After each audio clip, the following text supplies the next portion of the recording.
Chasing Big Joe on this Wednesday. Let's start things off by hearing from Titans head coach Brian Callahan. But those are how those things get made, and that's what we think about when we make them. What are the short-term and long-term benefits of the trade? I'm not going to go into too many details of those conversations, but I think how I answered it is how I'm going to stay with it. So, was he headed for maybe a lesser role if he had stayed around with the emergence of Armour Davis? You know, I think whether it's a lesser role or not, I think the important part is we do have some players there that we feel good about that are starting to play good football for us and getting ingrained in the systems and starting to have a little bit more action. So those guys that we're looking forward to seeing more of too. Got a couple of Marcus Harris is in there, Jalen Armour Davis, Bake's played well for us. So Sneed's playing really good football as well for us on top of it. So we got some guys there that we're excited about. Anticipate that starting spot being taken immediately, or is it going to kind of be a rotational competition for a week or two? That's the latter, probably more likely. Some competition and some rotation, depending on how the practice goes and how those guys perform. That's part of it. Obviously both Jalen and Bake played last week. That'll probably continue through this week, and we'll see where we get to by game time. Yeah, did he ask to be traded at all? What's that? Did he make any kind of request to be traded? Did he want that? None that I'm aware of. No, there's nothing that was brought up to my attention. So no, I don't think so. Tough draft and develop. Mm-hmm. As a young player, started and had some success for you. It's hard for people to kind of put together how your draft and develop operates with trading a young, cheap guy who's showing some talent. Can you help connect the dots there? Yeah, again, I think it's one of those decisions that get talked about. The details of we'll keep between us, but it's still part of the short-term process and the long-term range goals that we have. And those things are between Mike and I, and then what we see and feel, and we'll keep those things in house. What do you think you signal to the team with this trade? Not a whole lot, other than we're trying to continue to perform those goals that we want here in the short term, which is to win games, and then the long term version of how that goes when you accumulate picks. That's all part of the process. That's not really their job to worry about. Their job is to get ready to go play Houston and play well. Those are just part of the business, is a business of the NFL. And you're automatically going to wonder when a team struggles, even though it's only 3 weeks and a trade is made, maybe that signals the start of more. Should anything be taken along those lines? No, I don't think so. I think that was a one-off situation unique to what it was. And again, those conversations happen as they happen. There's front offices around the league from now until the deadline that call everybody in football, and they all are looking for different things. And so I can't say whether or not there'll be something more or nothing more. It's hard for me to make any predictions about that or take any statements about it. But I think that's always what front offices around the league are doing is trying to figure out if there's players to be had and if there's draft capital to be had, and that's constantly going on. You mentioned the shifting. Go ahead, Lauren. How much is locker room fit and character part of those short and long-term decisions you mentioned? That's always part of every decision we make when it comes to the acquisition of players. When it comes to adding people that we want to be a part of the locker room, that we think have the right makeup and mentality to continue to fit into what we're trying to accomplish. Those things are every player we talk about, whether it's a draft pick, a free agency signing, a trade, all those things are a part of the conversation. Did Jarvis fit into that picture for you? Yeah, it wasn't anything about Jarvis in particular. It was more that these are things that we look at from, again, trying to make sure we have the best team to be able to put forward, and then what we have moving forward in the long term. So those are all parts of the conversation. You mentioned the change in the play calling. It wasn't anything about Jarvis in particular, but you decided to trade a semi-productive 5th round pick in his second year, sure, for a step up from the 7th round to the 6th. So if it wasn't about Jarvis in particular, what was it about? Again, it's about the short-term and long-term goals. I've already elaborated on it. You're not going to get any more details about the conversation. It is what it is. How is it not about the player? It's always about all of it. All those things factor into the process, whether it's the player, whether it's the fit, whether it's what we think we can get for him, whether it's something that adds to the value of our draft capital. Those are all parts of the conversation, and those are decisions that we make as we talk about them. You mentioned the shift in the play calling yesterday. I know it's only Wednesday earlier in the week, but have you noticed a difference when it comes to your preparation this week for the Texans after those changes you made? Talking about for me personally? Yeah, I've spent, I've spent most of my time in special teams and in defensive meetings and making sure I got a good pulse of what's happening there, and having more conversations with players, understanding some of the things that they think and feel. That's all a part of the process for me. And I'm still involved in the offense and still around it and in the meetings and all that stuff when it comes to the game plan. And but those guys doing a great job. We got a really good offensive staff, and I put a lot of trust in them anyway when I was calling it, and I have a lot of trust in them now with Bo calling it. So it's been good. I've actually enjoyed stepping back and looking at some other things that maybe I didn't have the time and energy to put into it because of other responsibilities. So it's been productive, I think. To get an understanding of it, you said short-term and long-term goals for Brownlee, but entering this year, he was your starting corner, like one of your better corners. Did something change from camp until now to? I think we've got some other players that are playing pretty good and guys that we're excited about and think that they can help us. So again, those are all parts of what you weigh when you have that. Guys that can potentially gain you some value in the long term when it comes to draft capital. But we feel good about the guys that we have and how they performed. He's going to be on the field. He's still working through that. That's a personal preference for the play caller. Some guys like to be on the field because I like to be able to have conversations and look guys in the eye and all that. Some guys like to be removed because it's when you're upstairs, it's quieter, it's calmer. You can sort of lay things out in front of you. I think he's done both. I think he started at one point in the booth when he was in Vegas and then came down. So it's up to him wherever he feels most comfortable. I don't have a strong preference for that. I'll be down there. Nick's been upstairs, and that conversation will continue. And then I think wherever he sees the best fit is where that'll be for him. How impact the attention Cam gets? How's that going to impact? Because we see him down there with Cam.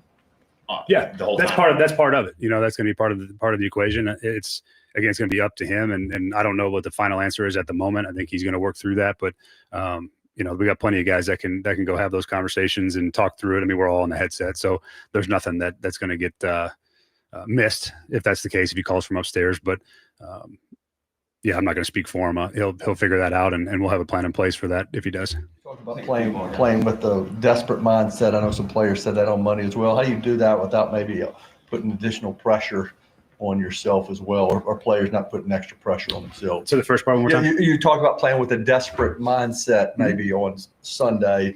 I know some players mentioned that Monday as well. What does that look like, and how do you not put pressure on yourself by playing? Yeah, that's always the line you got to toe. Is there's a part of just making sure you're focused on doing the fundamentals right, doing the basics right, playing good, solid football. But there should be an urgency and an energy that goes into how badly you want to find a way to win a game, and that needs to come out in how we prepare, how we practice. Then hopefully on game day there is no feeling of that. You just play fast and play free. But I think the urgency during the week is what really more what I'm referring to when it comes to those things. I know it's ultimately on him. About potentially rotating some of the front seven, I guess, around to try to get more pass rush. Are there other options as well in order to try to get the pass rush numbers up? Yeah, that's all a part of what we need to do better. We have to find a way to get the quarterback on the ground. There's some guys that got some inside flex. Hottie's got some, Dre's got some. What is the best combination for who we're playing and what type of players we're playing against? There's pressure packages that figure into that as well. When and where do you bring 5 and 6? When do you fire zone? When do you zero? All those things are a part of it. There's things that we are looking at and how we can better improve our ability to get the quarterback on the ground. I know it's ultimately I just have a follow on that. Speaking of the edge guys, I know you guys are one of the bigger types in this year, maybe to help on the run games of setting the edge. Are you seeing evidence that at least in the run game you're setting better edges? Yeah, that part's been we haven't we've done a better job sort of condensing the C gap and keeping the perimeter runs in check. Our biggest issue in the run game right now is the missed tackles. That's where we've had our explosive runs come from. Guys get to the second level and we're not getting them down for the runs that we should be getting them down for. The 4th and 1 against the Rams, for example, we got them dead in the backfield and ends up being a 40-yard run. Those are the things that we got to do a better job of, is getting those guys on the ground. But I do feel like our edges we've been stouter, stronger, more physical. It's been a little bit harder to get in those C gaps and outside over the early part of the year. So just got to keep doing that and then be able to get them on the ground. It's ultimately on him to do it, but what can you guys do as a staff to try to help Calvin snap out of the funk he's been in? I think there's the work part of it, is just go back to work and focus on the things that help you execute the basics. Again, catching the football is sort of the basic requirement of the job, and you have to work at that sometimes. And that's a mindset, that's a focus thing. The other part of it is, I try to remind them every now and again. You just try to build their confidence back up. But, it's Calvin Ridley. You know what I mean? Like, he's a first round pick. He's been a great player in this league. He's won national championships. Sometimes guys need reminded that that's who they are. And build the confidence back up. It's like I said, it's like a slump for a hitter. And you got to find a way out of it. And sometimes it just takes the one catch or the one play to break that feeling, and you're kind of right back to where you are. So that's the sports psych part of it. There's an element of that for all these guys. When things aren't going their way, and we got to find a way to help them get out of it. Where's the middle screen in kind of what you're looking at, and it doesn't seem schematically? Doesn't seem like you looked at that at all in terms of what you're doing short game. Yeah, we've had a couple of screens get called, not necessarily executed well enough. We've had one or two with Cam trying to find a lane with some of those screen plays and where the ball fits in. That he's actually ran a few of them, that were actual screen calls because the way the window looked and how the ball had to get delivered, he just took off and ran with it. So there's been a couple of them that have been called. We just haven't hit on them, and we haven't executed those well enough. And then some of the, like I said, we had legal downfield on one screen, a couple weeks ago. And the halfback screen, middle screen game is something that we're still trying to continue to improve. All right. Thanks, All right. That's Brian Callahan, Titans head coach, starting things off and addressing the media. Obviously a lot on the Jarvis Brownlee trade, and it seems like there's definitely more to that story, Joe. He's rambling. I mean, that's all he does. It's rambling. Well, the GM or the president of football operations, I agree. whatever, should be up there answering these questions. Yeah, he's just rambling along, and he knows. I mean, he knows that this is close to the end. Yeah. I mean, I can hear it in his voice. What he's talking about, we're keeping things in house, not doing that. It's a rough spot now, but I mean, your record is your record. You are 3-17 as a head coach of a National Football League team, and that's pretty terrible. And I think the end is nigh. The end is nigh. Yep. Said you. All of us. Said I. We will react to what he had to say and much more. It was a crazy day in Titanland. We'll do that all ahead. And also Derek Mason joining us coming up next, head coach of the Blue Raiders. We'll talk to him on Chasing Big Joe, 102.5 The Game.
Chasing Big Joe, 102.5 The Game here on this Wednesday. And every Wednesday at this time, we say hello to Coach Derek Mason of the Blue Raiders. Coach, how you doing?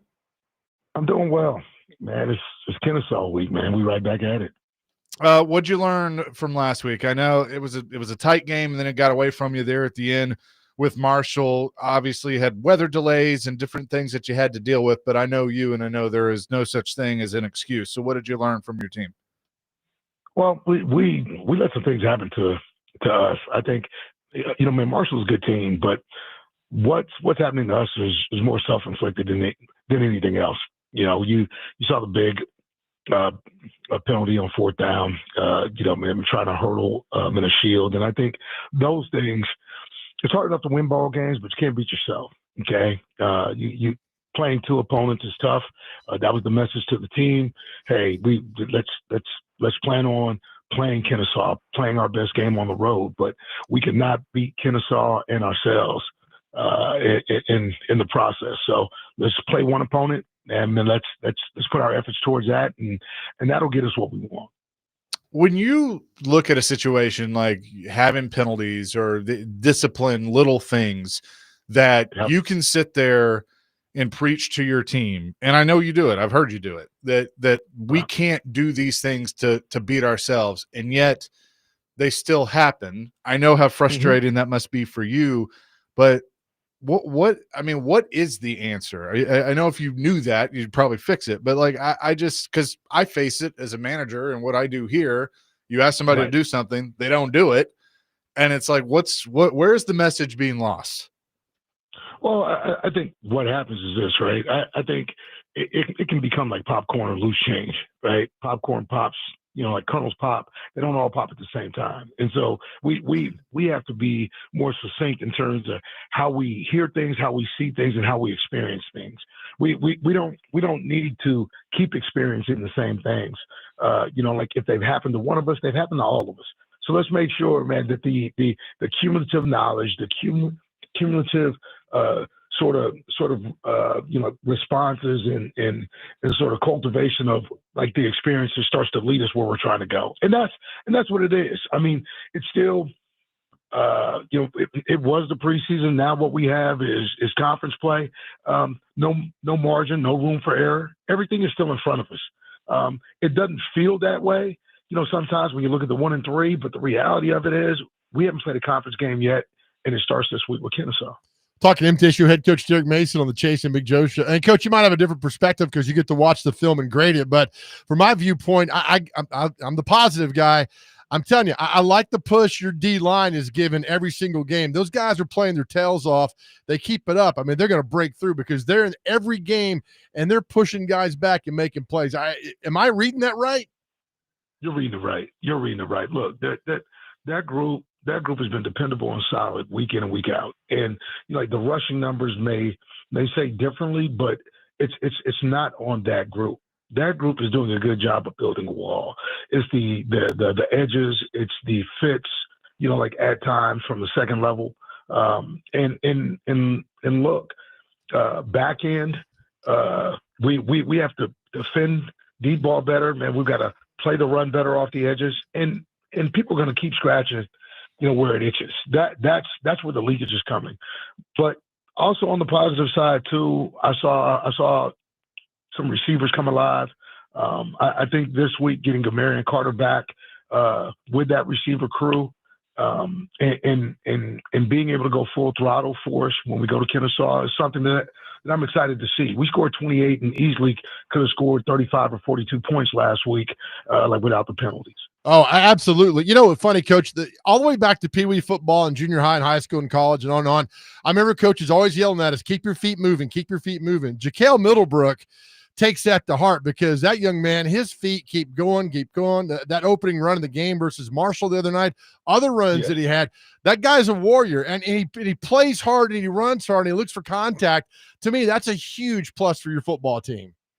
It is a huge plus. That's what I'm saying. I think this group has gotten, incrementally better when you talk about the offensive group, each week. It started slow, but hopefully this thing just continues to heat up. right? And if it trends the way it's been trending, I truly believe that this group, if we can minimize the penalties, maximize the performance, and continue to get everybody involved, this group is going to make some noise. Okay, but you gotta get one first, and we've got one league game this week. That's Kennesaw State, so let's go.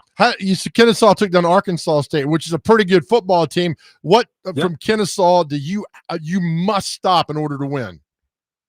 You know what? Their dual threat quarterback, Odom, is talented. I think he's a solid thrower. I think he's an extremely good runner.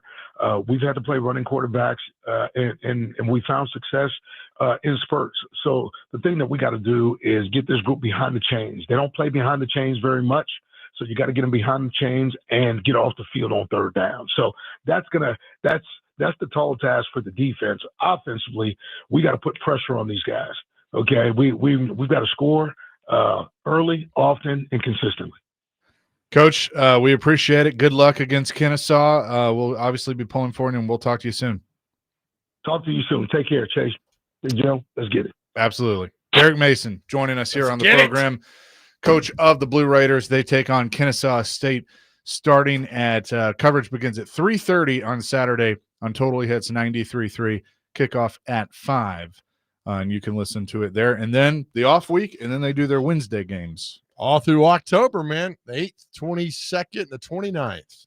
So kind of resetting, going back to Brian Callahan, it's been an interesting 24 to 36 hours for this team because he's given up play calling. I thought Jill asked a really good question of, I know you haven't even hit the field yet, but obviously the prep and stuff, meetings going on, like, have you noticed a difference? He said he's been in the defensive and special teams meetings.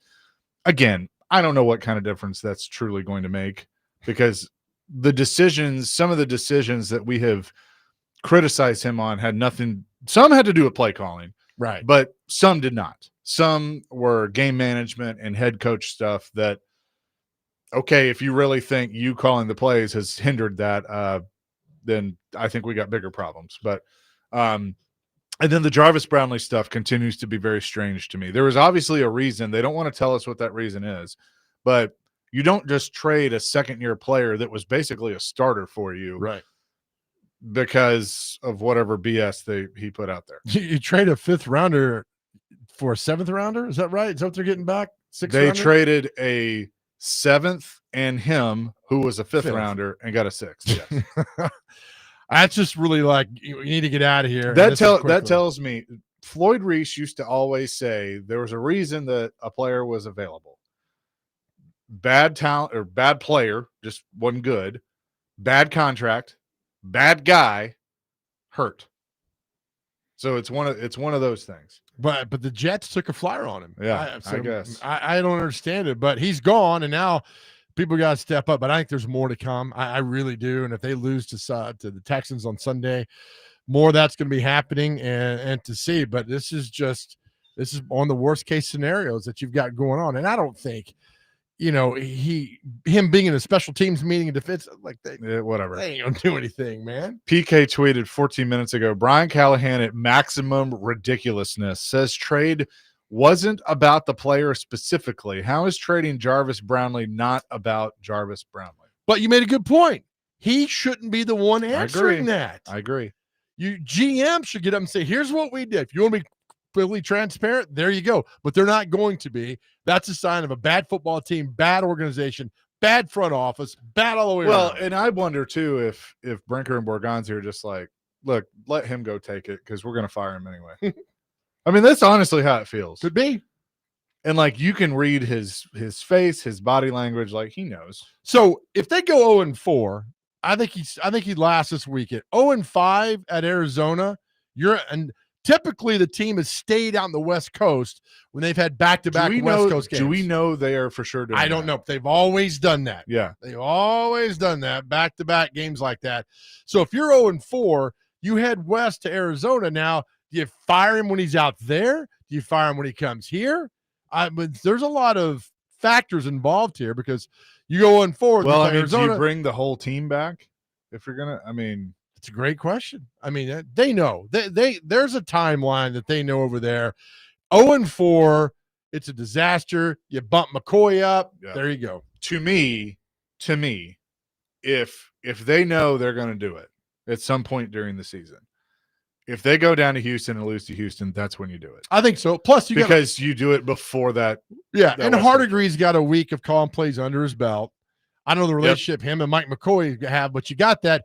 Now you go on the road for 2 weeks. You're away from all the distraction here in Nashville. You're away from everything else. You can go out there and just concentrate on the game. But if they go down there and beat Houston pretty bad, then this whole thing just keeps going, man, and we don't know where it's going to end. So that's why this game's Sunday. Do you truly believe that that's going to happen? I don't know. This team, did you think last year they go down there and drop how many they did on them last year? Nobody did. No. Yeah, Houston's desperate at 0-3. They are absolutely, because they know what 0-4 means for them down there. Here's the thing. Paul made a good point this morning on Robbie and Rex Road. Their next 3 opponents aren't good. They're not good teams. Arizona's not bad. Arizona's okay, and I think the Raiders are better than maybe their record shows. But they're all, if you're looking at things sensibly, could be winnable. Not with this team, though. No, not at all. Not at all. I mean, they should go 0-3. I mean, they should go 0-9. Yeah, before the bye week. Yeah, that's how bad it is. Because I remember you come back, you got Vrabel, you got Indianapolis who's playing lights out, and then the Chargers come to town. You have the bye week, so there's not a winnable game on that schedule, not even close. 615-737-1025 is our phone and text line, driven by WilsonCountyHyundai.com. A lot of you weighing in on this. We'll get your answers to that next. I don't know what the hell's next for the Titans. I don't think they do either. That's part of the problem. Right. It's Chase and Big Joe, presented by the Omni Nashville Hotel on this Wednesday, broadcasting from the Busy Bee Plumbing, Heating, and Air Conditioning Game Nashville studios over the $99 yearly Beehive membership, where the buzz is always about great service.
I could let this play all day. Chasing Big Joe, 102.5, The Game.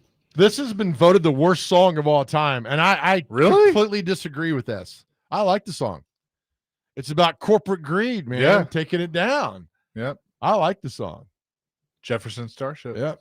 And Mickey Thomas and Grace Slick. I've always liked the song, but it's voted the worst song of all time. The worst song of all time. That's a title. Hey, Titans fans built this city and it's being torn to the ground. So Did they though? sort of. I would like to say that us long-suffering Vanderbilt fans that are finally getting to see some greatness had a lot to do with that.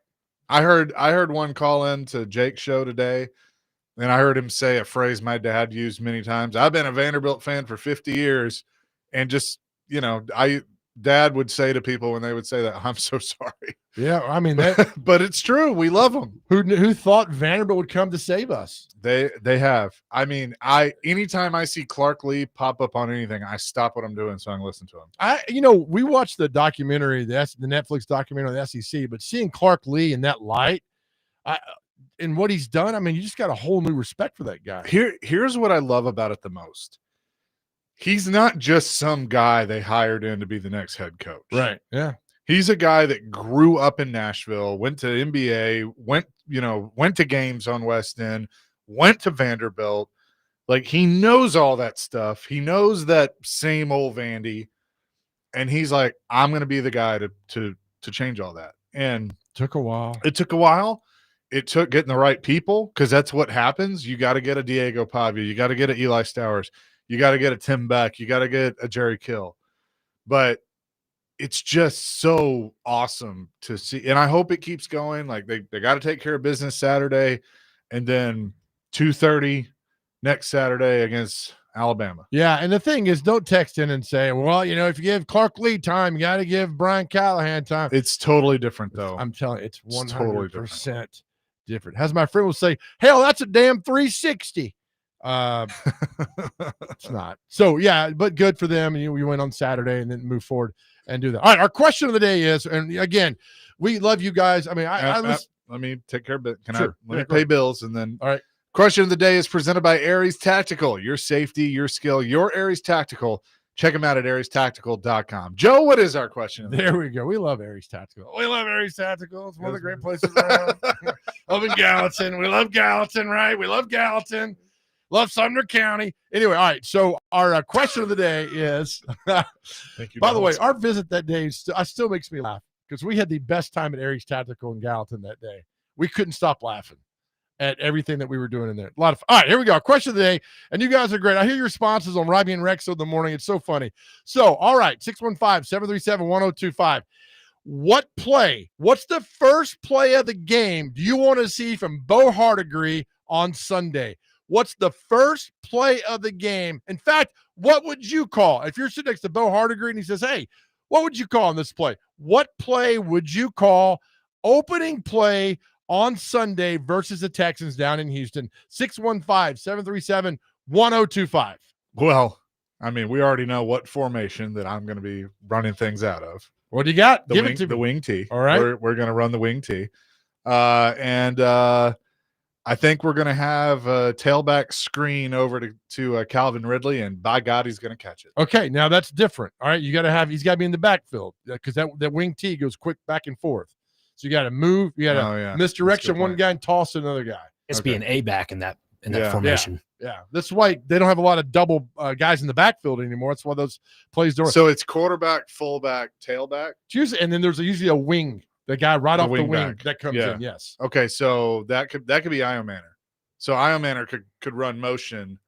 We could just do a simple jet sweep out of the wing team. Okay, let's do that. All right, I like that. All right, jet sweep with Io Manor. Dr. Crane. Oh, you know where to go. Forwards, just send it deep. see what the young kid has for an arm. Yes. If Calvin Ridley's still a legit wide receiver, throw it to him deep down the field. I like it. I do like. I like a traditional set, 2 receivers, an H-back, and I like the hook and ladder. First play of the game. Yes. You get the X, run straight down the field. He carries the safety with him. Get the guy come underneath. He catches it, and the other guy leaks out. He tosses it, hook and ladder. That play almost always works. Hook and ladder, first play. Get it done. There you go.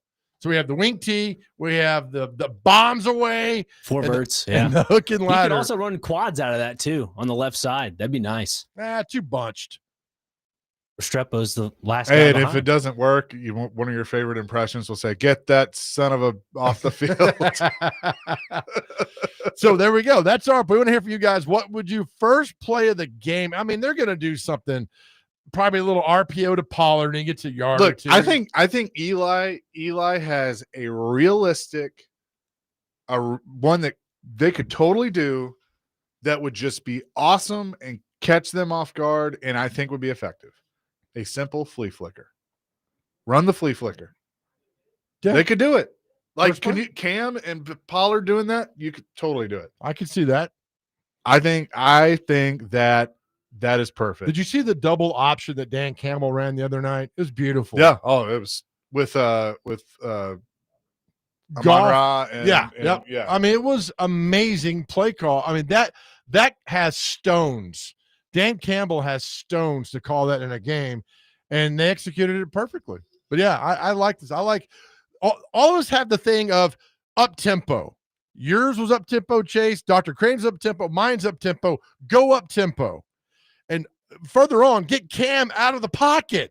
Let him scramble, do things with his feet. He's great when he scrambles on the bootleg, a naked bootleg. It doesn't matter. Get him out of the pocket. Let him make things happen. He is a 7-on-7 quarterback. When they scramble out and do things, that's where he is. Now, I hate 7-on-7. I think it's ruining football. But in this case, get him out of the pocket and let him make things happen, either with his feet or on the run. All right, let me read through some of these. Josh says, I'd like to see 5 wide streaks down the field. There you go. Get it. 2580. F it. Flea flicker. All right. Joey from Gallatin. Quick slant to Restrepo. Oh, yes. 60-61. Screen to Julius Chestnut. Michael. All right. Michael and Madison. Our quarterback kneel down just to get the game over with. Oh, God, the V formation. Oh, man. Do it. Okay, I know this has come up before, and you're going to have to explain it to me again. 5561. Obviously, the annexation of Puerto Rico. That's from a movie, right? Little Giants. Little Giant, yeah. Okay. With John Madden and the nerds over there trying to map it out on some sort of paper. Yeah, it was hilarious. Dylan says, I'm calling a play action pass to hit DK on a post route 60 yards downfield. All right. Good. Up tempo. Keep them coming, baby. I love play action. Love it. A lot of flea flicker in there. Lenny says, post route, throw it to the tight end. Okay. And Lenny also said maybe Clark Lee can give Brian Callahan a job. I wouldn't be shocked. They're buddies. They are buddies. They So were I would not be shocked. They were on the UCLA staff together in the early 2000s. Yep. Justin and Greenbrier, 2 tight end set, Chig and Helm running crossing routes across the middle and 2 verts down the field. I don't like that because Helm and Chig will hit each other. Crossing over, pass. They got to get West and Clarksville. I think they need to get a run game going to call the play action. We could do the King Henry Wildcat. Oh, wait, we don't have Henry. Well, he'd probably fumble anyway, too, since that's what he's doing these days. Our line would, let's see, flea flicker. Our line would give them plenty of time. I think they're sarcasm. Right, that's right. They got to be quick. Is this something too? The Bombs Over Baghdad, the B.O.B. I know it's a song. I don't know. Is that a play? It's a reference to just throw it deep. Okay. Gotcha. From my knowledge. Gotcha. Benjamin says, punt it. Might as well. Al, first play of the game, I would call a timeout, take a delay of game penalty, and then try an 82-yard field goal. They're already good at that. They are good at that. Brian Callahan's writing that down somewhere right now. Hey, that's a great idea. Love Who it. are those guys? Love it. Ask them if they want to be part of our 8 coaches that put the plays in. Andrew Dover, play action to the left with Pollard, Ward, bootleg to the right, and launch the ball downfield to Iomanner or Ridley. See? Move the ball down. They move it. I do agree that they should bootleg more. Absolutely. Like, he's capable of running the naked boot or whatever. And, like, that line sucks. Yeah. Get him out. Yeah. Brian, a well-executed flea flicker, which is impossible because the Titans can't do anything well-executed. I'd like to see a bootleg out and then Cam just fire a pass at D'Amico Ryan's head just as hard as he can. And say, there's more of that to come, pal. Run, pass, punt. Byron says tush push from our own tin. Every play is a tush push. Every single play. God, that would be the best. Dylan says Wildcat with Mason Kinsey, and he steps right at the line to do a Derrick Henry pass to Restrepo 5 yards downfield. All day long. Is Kinsey still in the practice squad? Yeah. Okay. Statue of Liberty. Yeah, but if you had a competent offensive line, he's going to get, Cam Ward will get sacked until the Galveston. So here's basically what you just said.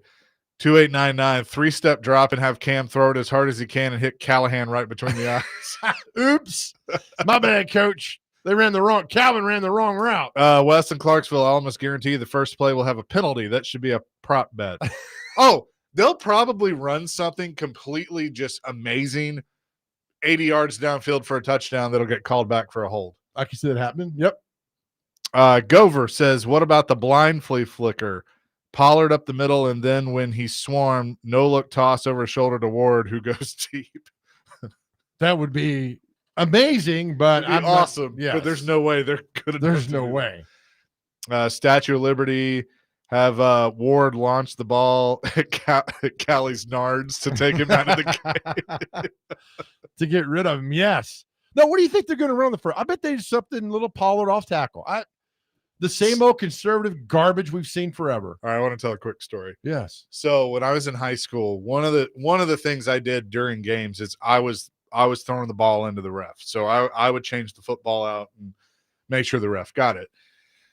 And I think we were at Fairview, and it was pouring down rain. It was terrible. And coach was like, "Don't let the balls hit the ground." Well, the problem was the ref was throwing way beyond me. And so I kept saying, "Coach, he's just throwing it. He's not trying to throw it to me."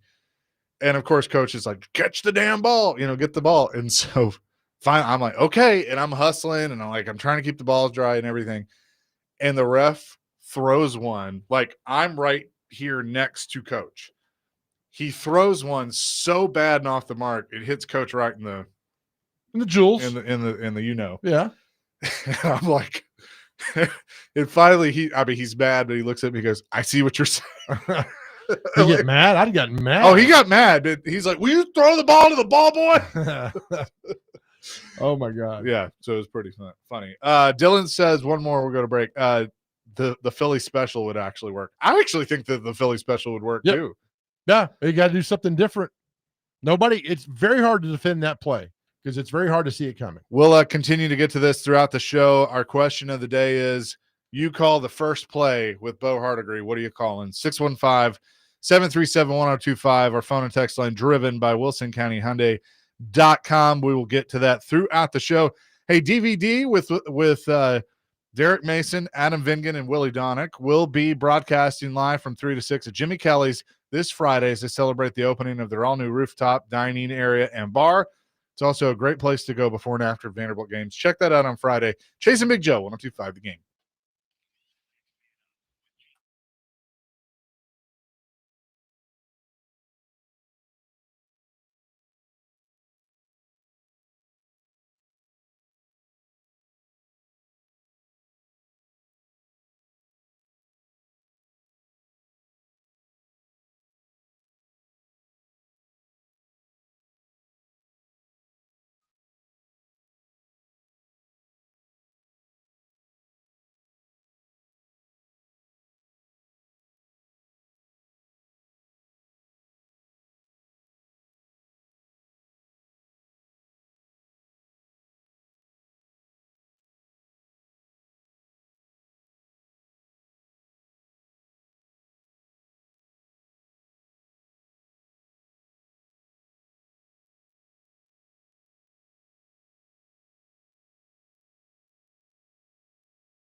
Chasing Big Joe, 102.5, the game here on this Wednesday.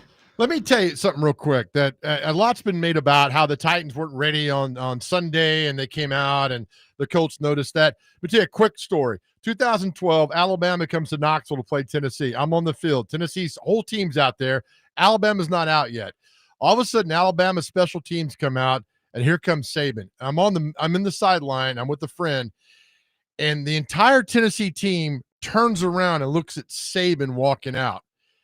And they stopped what they were doing. And I turned to my friend and I said, I know Alabama's going to win, but Tennessee is so scared and intimidated. The game is already over. Alabama beat them pretty bad. The score was not, it was like 49-28 or something. It was a lot worse than that. But the fact of, you hear what the Titans talk about on Sunday, the Colts guys, they weren't ready. That is a real thing. I saw I saw it, and the Titans players can deny it all they want. That is a real thing. When the other team notices that, what's going on, and I just know, if I remember that day when Saban walked out and everybody in that stadium just shut up and stared at Alabama coming on the field. I'm like, I have never seen a game over before it began, and that's exactly what happened. And that says a lot about Callahan, the preparation, what's going on. Those guys don't want to play for him. I mean, it's bottom line. You're not motivated to play for them. You know what's going to happen. You know the coach is going to put you in a situation. You're going to lose. And it's happened. We saw it. You're 0-3, and there's really no hope of anything else going forward. I'm going back to what happened on Sunday with Michael Pittman and that interview with our friend Gover, and it's just like, oh, my gosh, this is a very, very real thing. It cannot happen again. I mean, my thing is, I'd be curious if a team, not just the Titans, ever had the stones to basically tell the media, hey, we've instructed our players that they can tell you, they can answer everything the way they want to answer it truthfully. I want you to go in there and ask them, like, hey, do you think things are going well right now? Like, is the coaching good? Like, just take the gloves off and ask the straightforward question and get a straightforward answer. That'll never happen. It'll never happen. But I would bet you, if you did that in this Titans locker room right now, that at least 25%, if not more, probably more, would say, yeah, I got a problem with his coaching, or I have a problem with how we're doing this, or I have a problem with how we're doing that. I'd love to hear it. You know, my go-to when I was covering the team day in and day out was Vanden Bosch, Keith Bullock, right? Those guys. And then to a lesser extent, although he just really pissed me off many times, was Lawan. And you'd get some honesty, and you'd like that. He would be honest. He was just in a very goofy way. He'd get there. But he'd make it about him. I think my most bizarre interview with a Titans player has been after the Titans lost to New England 59-0. I went up to Michael Griffin on a Monday, and I said, what happened? It was me and Mark Howard were standing there. And Michael Griffin says, man, I'm having some trouble with my baby mama, and it bothered me on Sunday. And I thought he was kidding. And I said, oh, man, I'm sorry. I said, you want to talk about it? He's like, yeah, I mean, there's some problems there. She's dating somebody else, and that's my kid. I mean, he just lays it out. Yeah. And I'm like, and I just like, hey, man, I remember patting him on the shoulder, like, I'm sorry, man. I mean, what are you going to tell the guy? But who's telling that you this? stuff happens. Yep. Like, there's truth to that. 100%. And Mark and I were like, Mark's like, I've never heard that before. I'm like, me neither. And that was the honesty. And so I always looked at Michael Griffin in a different light because he was very transparent with us and said, here's what happened. You're never going to get, you think Jeffrey Simmons is going to call out the coaching staff today? I'd love it. No. It says, like, we need to do things, but I love it. It's not going to happen because you know why? They are protecting their paycheck. And I get it. I totally understand it. Do you remember, because I want to say you were in this scrum, because I think you were at Channel 4 at the time. I even think they won the game. Like, I think it was a game they won. But we all go up to Jarrell Casey. And Jarrell Casey, I think he got called for a penalty or something. And he turns around and he's like, yeah, guys, I'm not talking today. And we all kind of laughed because we thought he was kidding because he, would do that. And he turned around. And it's like, I think Terry or John, like, started out. And he's like, no, really, I'm not talking today. Y'all have a good one. I remember what was that for? And I don't remember what it was. Cause I was so shocked. I kind of stood there for a second. And I was like, oh, okay. Well, thanks, Jarrell. And he was like, sorry, man. It's just one of those days. I remember he was livid. He was really nice about it. Like, he wasn't a jerk. He wasn't like, he was very just like, guys, sorry, I'm not talking today. Do you remember when Lawan cost them the Raiders game in 16? Yes. He went down the field. They were driving and he blocked. The play was done. Is that when Derek went on his rant and called him a Backstreet Boy? My Derek who? Our Derek. Oh, on these airwaves. Because Derek pissed Carr, Lawan, because it got back to Lawan and pissed Lawan. Might have been because Derek Carr was the quarterback of the Raiders. That's why you're talking about. Casey was mad then. I vividly remember that because Lawan blew the game for him because they were going down the score. He gets in sportsmanlike, it knocks him back 15 yards. And Jarrell Casey was mad about that. That might be it, if I remember correctly, because he was up. A lot of them were upset that day in the locker room because they had the game won. It was 1,000 degrees. There was 90% Raiders fans there, and the Titans were driving to win the game, and it didn't happen. So sometimes there's guys in there will tell you how it is. All too often it's not, and maybe it's not in their nature, and I understand that. But when they do it, it's pretty good stuff. We'll have more coming in hour number 2. That first hour flew by. My goodness. Here on Chasing Big Joe, 102.5 The Game.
Hour number 2 of Chasing Big Joe 102.5 The Game here on this Wednesday. Hope you're having a great day to this point. He's Big Joe Doing. I'm Chase McCabe, Dr. Crane, Nick Frazier on the 1s and 2s. Jake back there as well, hanging out. We have 3 Jakes now. I know, We man. have an allotment of Jakes. My favorite Jake, though, because he's with us. That's true. That's right. Jakey baby, as we refer to him. That's right. But yeah, anyway, today the Brian Callahan spoke and talked about the Jarvis Brownlee trade. Do you think we're probably not going to find out what truly happened? No, but I like the interaction because was it Paul asking the question? It's just like, and he's like, "You're not getting it. You're not getting this. Yeah, Stay he away." basically was like, "I'm not going to change." But yeah, and look, I have no problem with Paul going at him like that. Like, keep asking. Yeah, I don't. I mean, you can get defensive all you want, Brian Callahan. The problem is you're 0-3 and you suck as a head coach. So does he think he gets a pass if you're in New York, Philadelphia, Chicago, Dallas, or Nope. somewhere? Nope. No. Oh, he wouldn't. No, right? He wouldn't do that. So yeah, it'd be interesting. Look, this is what's going to happen. This is your classic. Give me examples of head coach like Pat Shurmur is an example of a coach that good assistant, good offensive guy. He's been around a long time. Not a good head coach. No. It happens. Arthur Smith might be in that category. Spagnuolo is a Spagnuolo, terrible head coach. even though I think he's going to get another chance. I just have a feeling. Nashville. Probably. Why do you think I keep bringing it up? Yeah, I can see it happening. Because it's one of those things that none of y'all are going to want, and you're all going to bitch about it. But it's probably got a really good chance of happening. Do you know who is an okay coach, but he has a Super Bowl, which puts him another level, but he's basically an okay coach? And I hate to say this. Is he active? He's not. Okay, hang on. Don't say it yet. Has a Super Bowl. He's an okay coach. He's Jeff Fisher with a Super Bowl. Gruden? John Gruden. Yeah. And we love him. I mean, because Sure. he develops quarterbacks. His knowledge of the game is great. But those teams in Tampa after the Super Bowl weren't that great. The Raider team wasn't that great. He's a hell of an assistant coach. Do you think that the people – because, like, look, we love Jeff Fisher. He's a friend of the show. You know, people will make the jokes of 8-8 and stuff like that.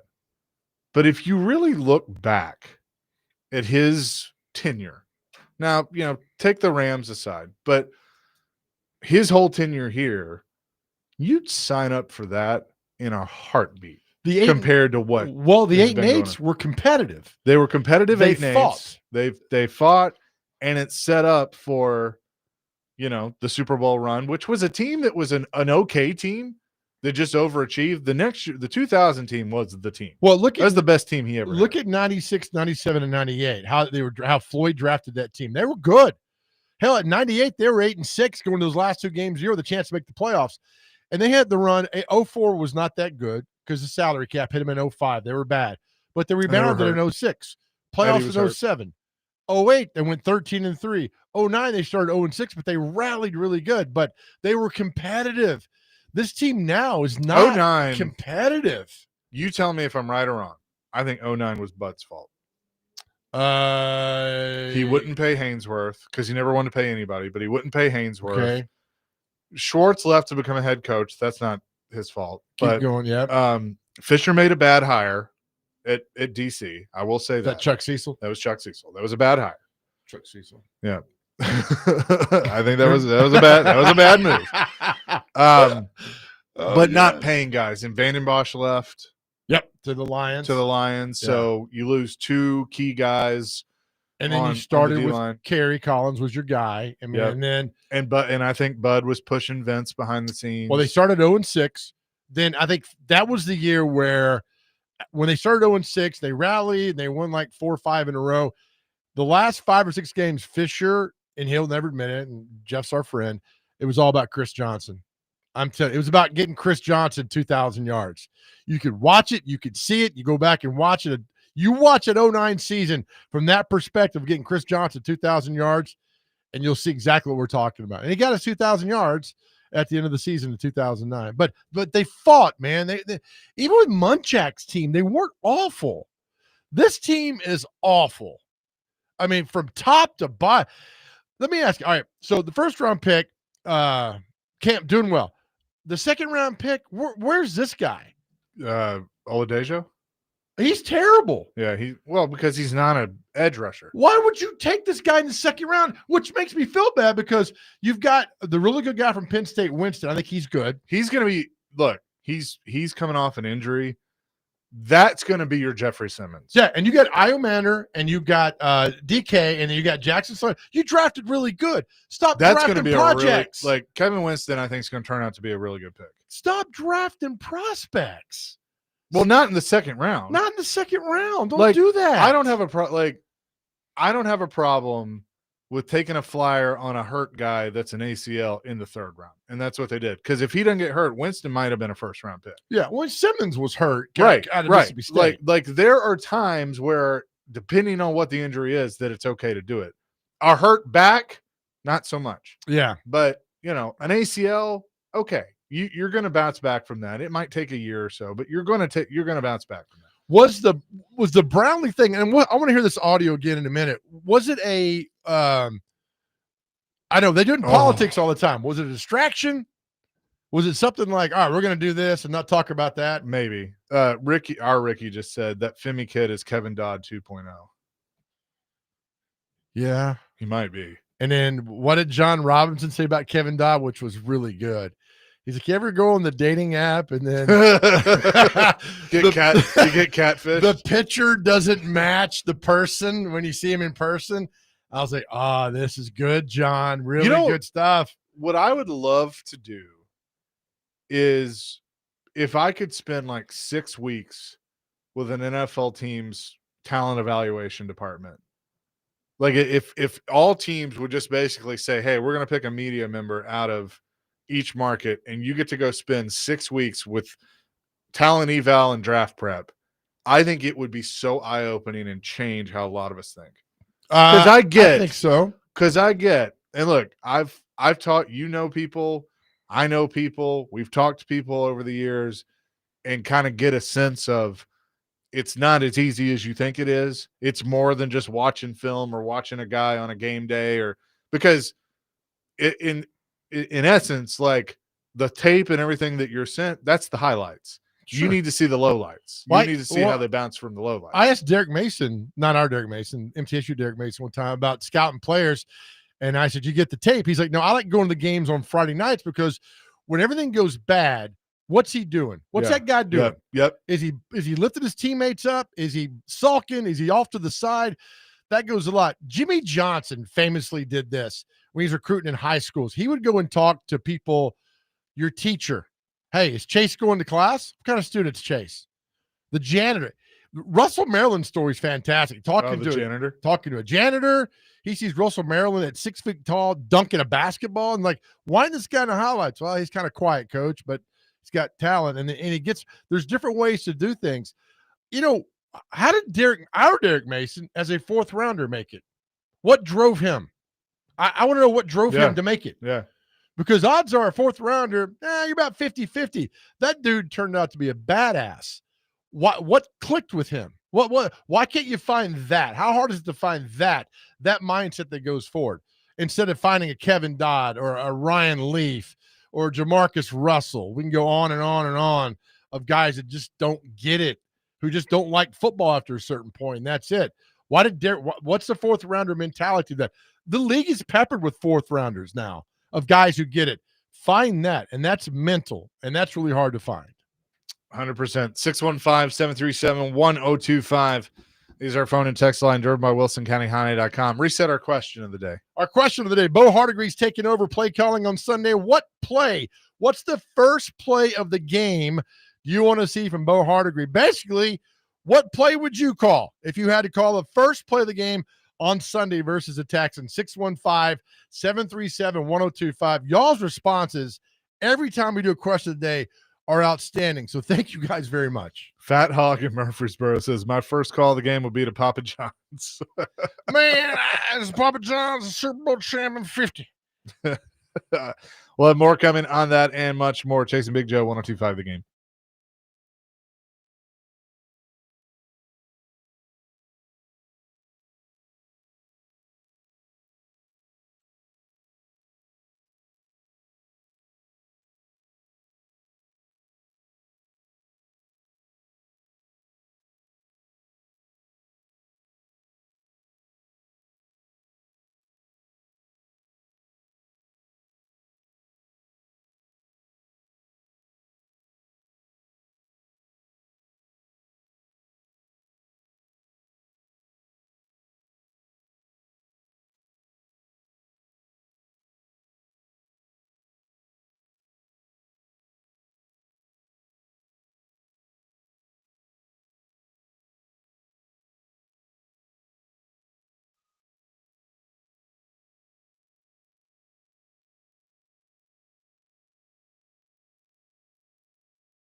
It You wasn't mentioned anything- the it wasn't change in the anything play about calling. Jarvis. It wasn't anything about Jarvis in particular, but you decided to trade a semi-productive 5th-round pick in his second year Sure. for a step up from the 7th round to the 6th. So if it wasn't about Jarvis in particular, what was it about?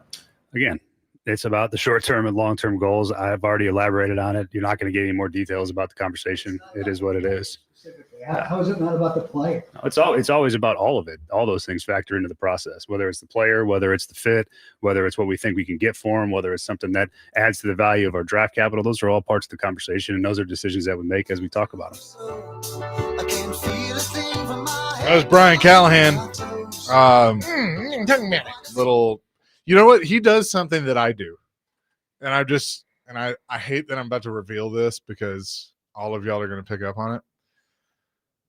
When somebody's talking to me about something that you're not going to change my mind on, and I've made my mind up, and I'm just hearing you out just to be nice.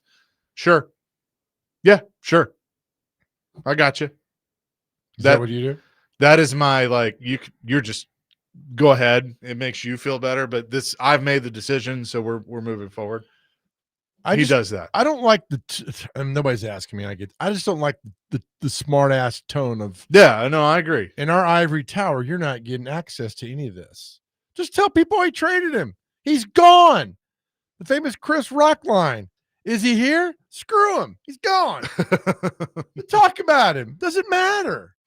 I mean, I just don't understand it. But then again, I don't understand a lot of things that are going on in this world with that football team. And that's one of the things. But you trade him now. What do you got to do? It's just the old line. Was it rearranging the deck chairs on the Titanic? That's all we're doing over here, doing that the entire time. Absolutely. By the way, 9720 said solid Starwood shirt, Big Joe. Thank you so much. I've had it for. Yeah, we should just do a whole show on Starwood because that's pleasant. I drove by there the other day. That's good memories, right? That's something positive and good memories of talk about a football team that can't win a single game and probably. I mean, what if they go 0-17? Honestly, 0-17. Then they're going to get the first overall pick. Right. I don't think they should be allowed. I think they should be sent to the SEC.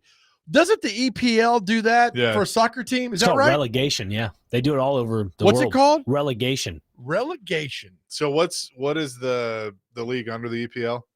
It's like the English Premier League 2, and then it goes to like the National League, or there's like 7 different divisions in English because soccer. That in what was that show? Ted Lasso, that happened to them. They got relegated. Oh, okay. And then they won the championship and went back. Like Wrexham right now with what's his name, the Deadpool guy. You know what I'm talking about? Deadpool. Ryan Reynolds? Yeah, Ryan Reynolds. He owns that team with the guy from Sunny in Philadelphia. I forget his name. Charlie too. Day? No. Danny DeVito? No. Danny DeVito? Oh, forget about it. Anyways, they own this club Nick Foles? No, they own this club in England that went from like amateur league to the bottom all the way to the top. So they're now in, I think, Premier League or second league. That is all so confusing. But could you imagine if the NFL did that though? Had a secondary league that nobody does anybody watch the secondary league? Why doesn't MLS do that? It's a great question. With like USL. I've harped it for so long. It's because they have some academy teams in USL, unfortunately. Yeah. So that kind of differentiates it there. But that's a whole different, literally and figuratively, that's a whole different world and sporting landscape over there. I used to work with a British guy, Ashley Webster, and we talked about the love for soccer and rugby. He's like, over here, you guys got colleges and colleges. And he's over there, we don't. We got rugby and soccer, and that's it. I was like, that's a sad way to live. I just like, so can you have football? Can you imagine if the NFL had relegation? The Titans would certainly be relegated. The Jets, maybe the Browns, Saints.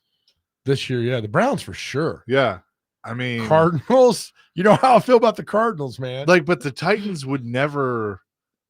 I mean, the Titans in their history, probably like half the time would have been in a lower league.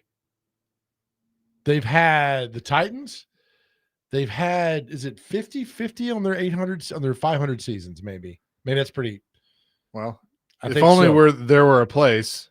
Because they've had winning. I mean, I'll tell you here, they've had 96 to 98, they're 8-8. 99 was 13-3. 2000, 13-3. 2001, 7-9. Okay, I got it right. 2002, I got it right 3. here. Keep going.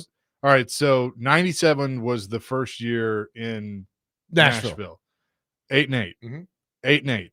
99, 13-3. 2000, 13-3. 01, 7-9. 2002, 11-5. 03, 12-4. Then 5-11, 4-12.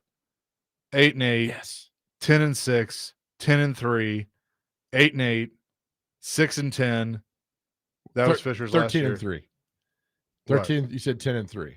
So 13-3 in 08. Oh, 13-3. Yeah.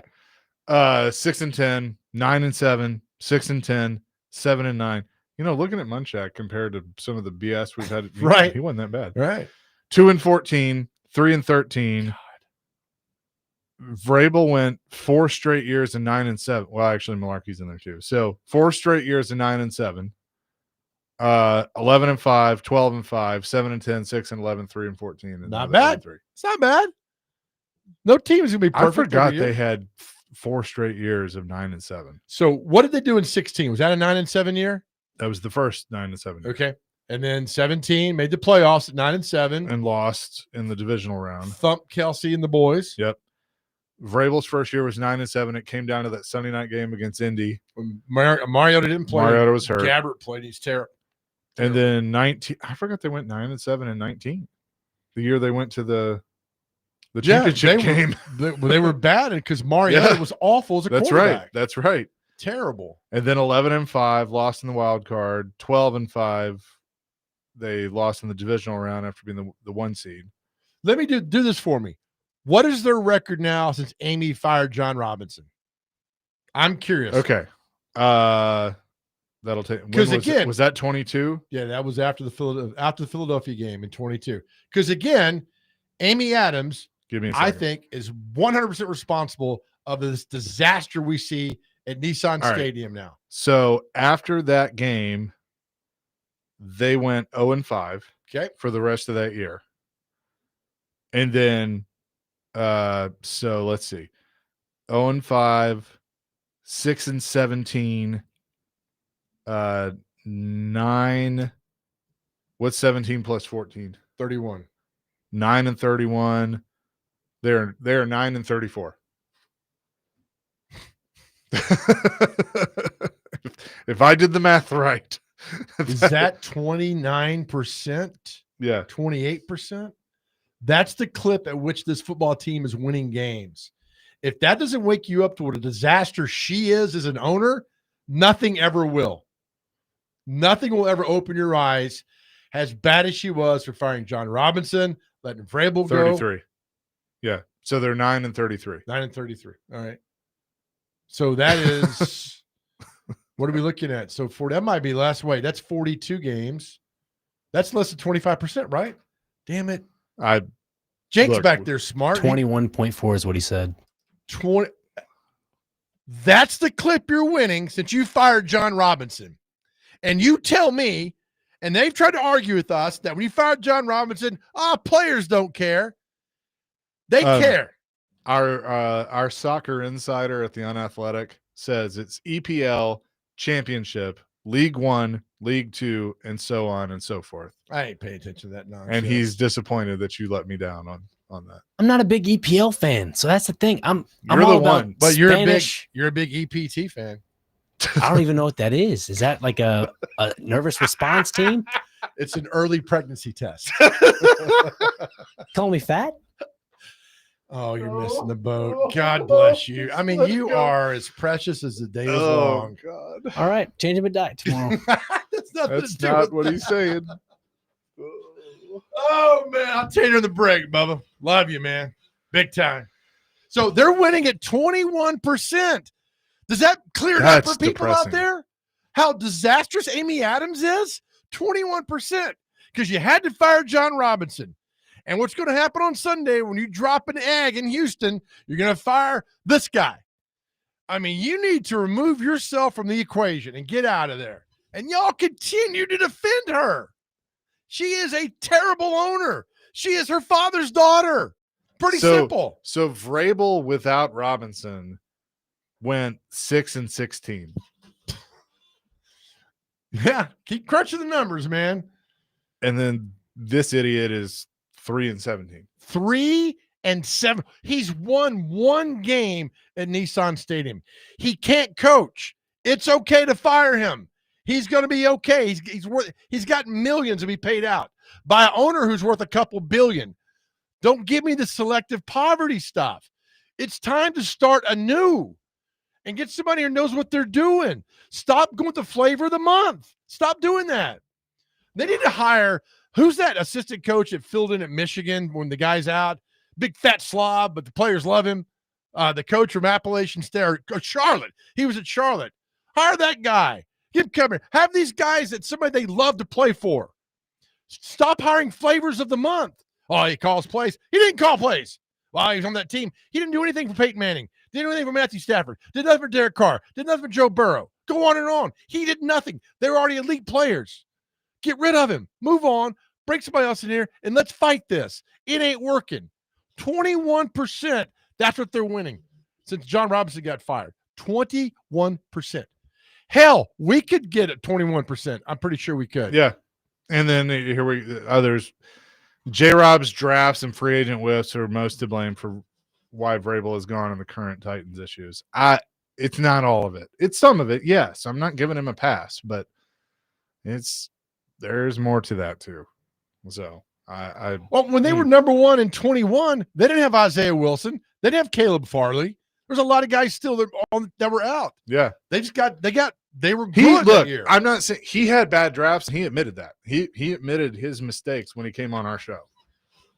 I mean, look, he does not get a pass. Just a couple short years ago. Is Brady Hoke who you're talking about?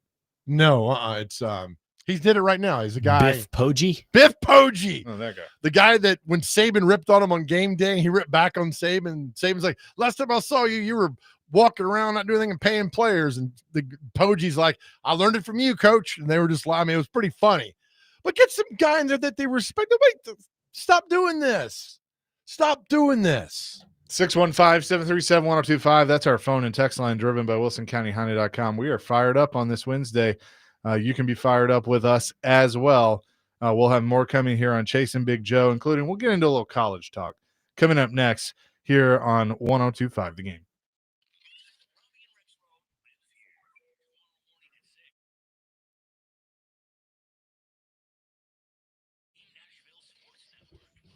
Hey guys, Big Joe here. Listen, we do a lot of time, spend a lot of time on this show talking about anxiety and depression. You know, two words that can wreck your life if you let them. And men, you know, most of us, unfortunately, lead lives of quiet desperation. But I'm telling you, it doesn't have to be that way.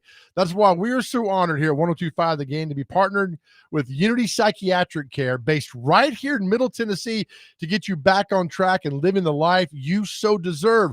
Reaching out to someone and talking to someone changed my life. And my goodness, I want the same for you. Here's all you got to do. Just go to GameNashville.com, click on the Chase and Big Joe show. There, you will see a link for Unity Psychiatric Care, and immediately you can start taking back your life. Or you can call 1-888-508-8002. 1-888-508-8002. Everything is private and confidential, so don't worry about people finding out. I just need you to go there and take care of your life. I'll preach all day long that our world is a better place because you are here. You have so much to be thankful for. And for us, we are so thankful for you. We just love you so much. And no, help is just around the corner. Take back your life. And please know this. You do not have to go through any of this alone. Again, simply go to GameNashville.com, click on the Chase and Big Joe show, find the link to Unity Psychiatric Care, and let the journey begin.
You're all over the place with music today. I like it.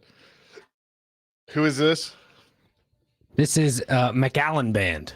Okay. The McAllen or McAllen Band, yes. like the city in Texas? I believe so. MC. No, MAC apostrophe Allen That Band. is not it. Well, it's not the same. Yeah, place. then don't tell me it's the same when it's not the same. I just assumed, Joe. I should not assume anymore. I apologize. You know what happens when you assume? We all assume. That's what happens. Just like the whole thing last segment you were telling me about. The EPT? Yeah. It has nothing to do with your weight. I don't know where you get that from. I don't know. You just it's the nightmare of every parent who has a teenage kid of like, you find an EPT, it's like, oh Lord, of what goes on. Okay. Yeah, well, that's it. Negative. Good. Congratulations for you. Can I ask you this? Yeah. Like, because we're more than just co-hosts. We are pretty close. Yeah. We're good friends. Right.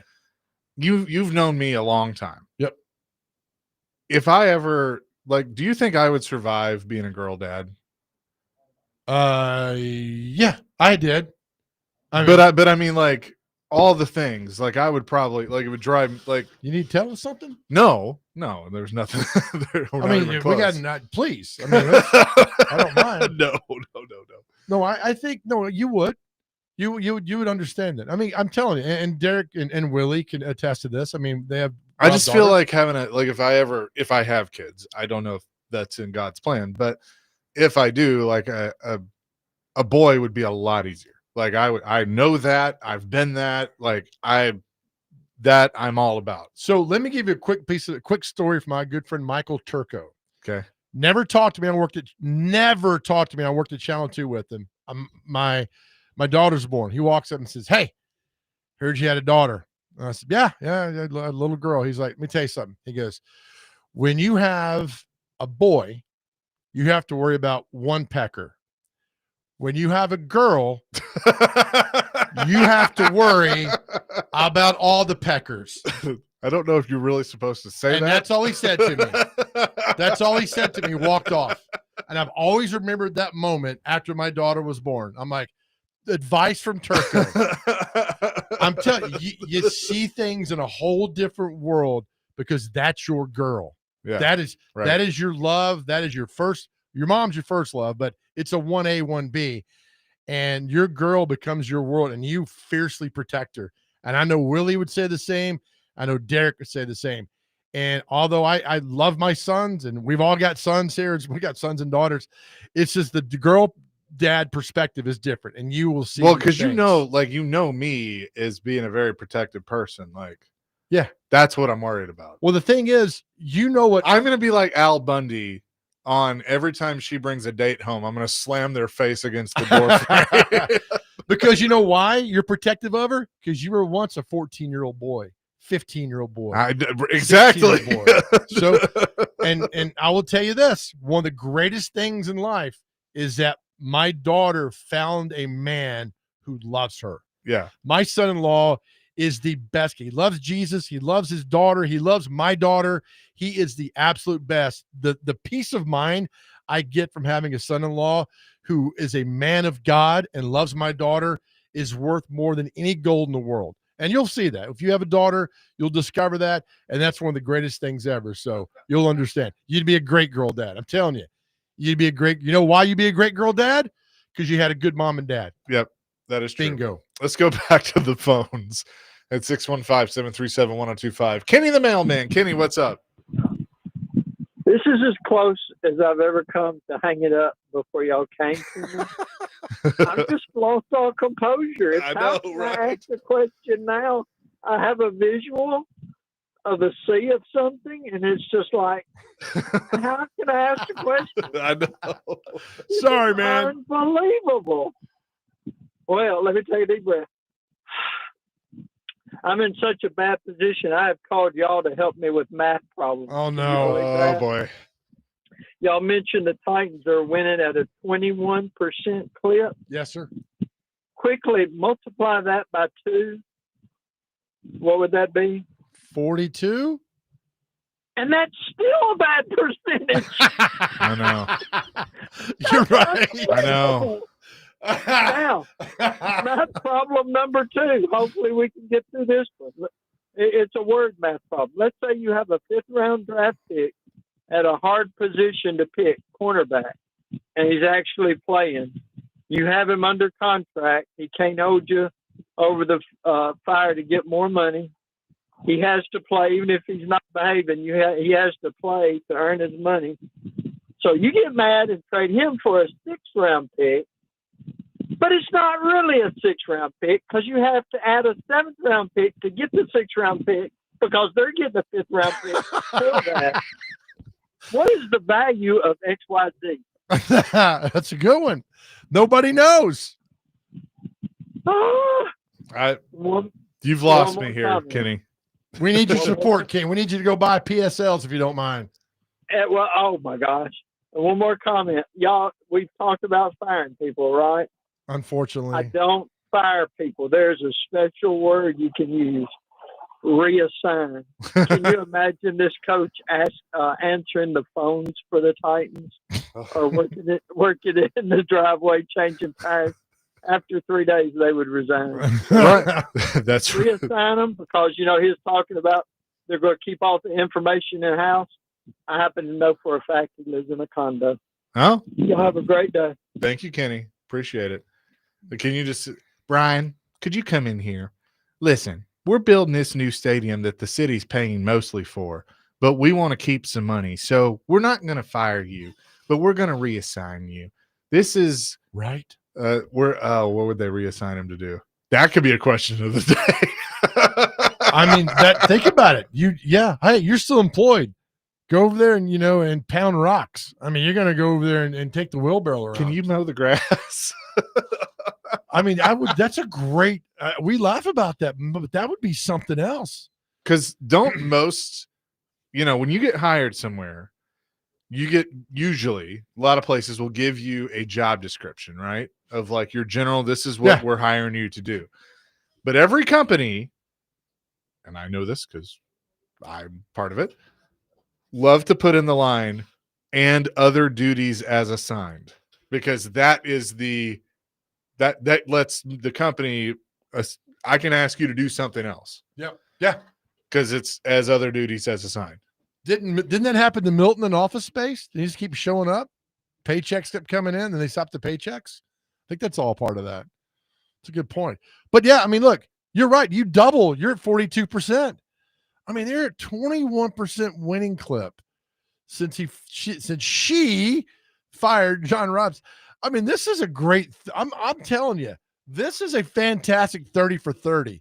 Because in 2019, you're in the AFC Championship game. In 21, a Titanic disaster. You got the number one AFC seed. You got the number one team in the AFC. And hell, you brought in 95 players? What was some crazy number? It was something like that. That you brought in, and you still and you lost Derrick Henry for half the season. Yep. And you had a chance to beat the Bengals to go to the division, the championship game, which Nashville's never hosted. And then just a few short years later, you're at a 21% clip. Henry's gone. Brown's gone. Tannehill's gone. I mean, it's a disaster of epic proportions. And the worst part is we're watching it all play out in real time. I mean, it's terrible. 3337 says, in the case of Brownlee, Chase, when you have an employee that keeps doing the same thing you keep telling them they can't do, what eventually has to happen? They gone. Traded to the Jets. That too. If I could just trade people to the Jets. Yeah, right? Hey, I got good news for you. You're being traded to the Jets. Hey, you're still getting paid, right? I'd go to the Jets. But I mean, it's something. And this is just much more than a team that's bad. I mean, they're chronically bad. It's terrible. Wes and Herman, did you maybe remember this? It's like that scene from The Office when they hire a stripper for the bachelor party, but they didn't want her to strip. They booked her for 3 hours and made her answer phones. That's right. Exactly. That's a perfect example, Wes. Good job. That is a good one. 615-737-1025. Chasing Big Joe, broadcasting from the Busy Bee Plumbing, Heating, and Air Conditioning Game Nashville Studios, home of the $99 yearly Beehive membership, where the buzz is always about great service.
Chasing Big Joe 102.5, the game here on this Wednesday. Every time I want to move on to something different, there's something pops up about this football team. This is great, man. The local professional football team. Thank you to Music City Bets for sending this.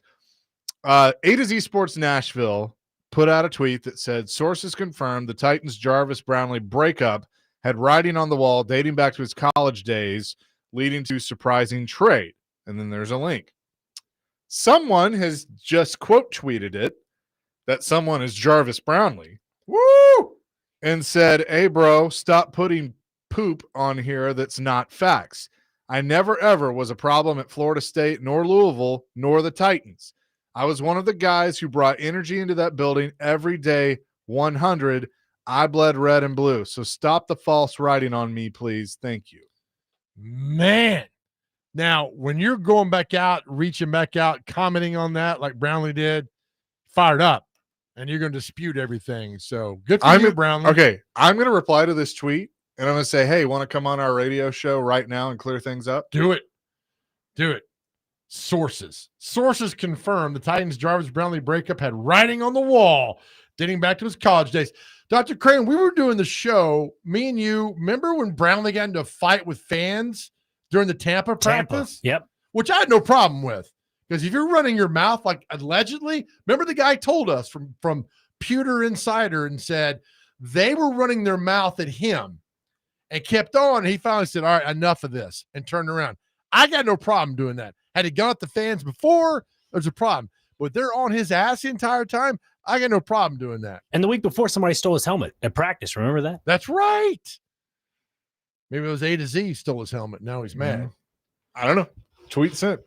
Hey, why not, right? Shoot your shot, man. David wants to weigh in. What's up, David? Thanks for taking my calls, guys. I know y'all are ready to move on to something else, but now you've started this. I know. We're good.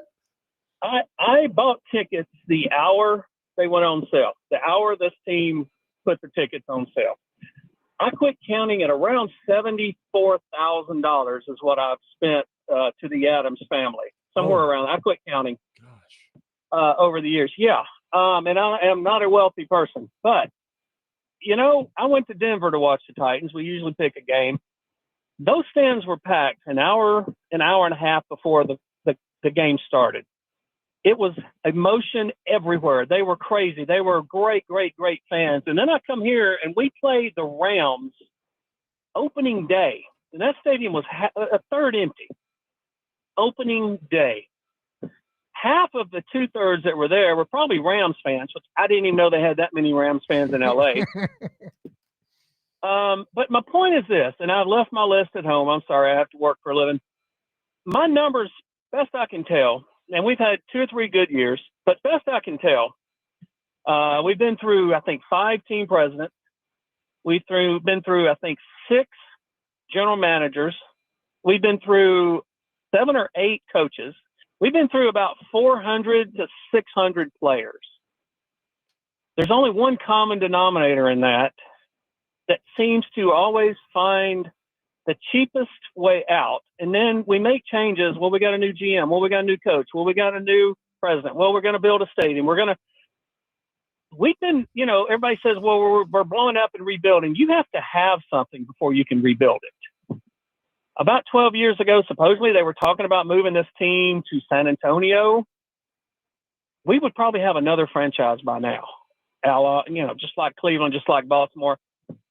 There's only one common denominator, and I was thrilled to death when Bud handed it over to Amy. I'm not going to go Bud's gone. It's the same. It's the same front office that seems to. I mean, go back when you have spare time. Go back and look at the the AFL. Look at the teams that were with Bud. Look at where all of them have gone over the last since 1962. Great point. Look at where they have all been. The Dolphins. Just go back and look at his buddies. See what the hardware they won. And Joe, both of you, great show. I enjoy it. And my last parting shot, I really, really like listening to 102.5 after 2:00 now. Thank you, David. Have a good day. Thank you, David. Appreciate it. They're doing a great job on DVD.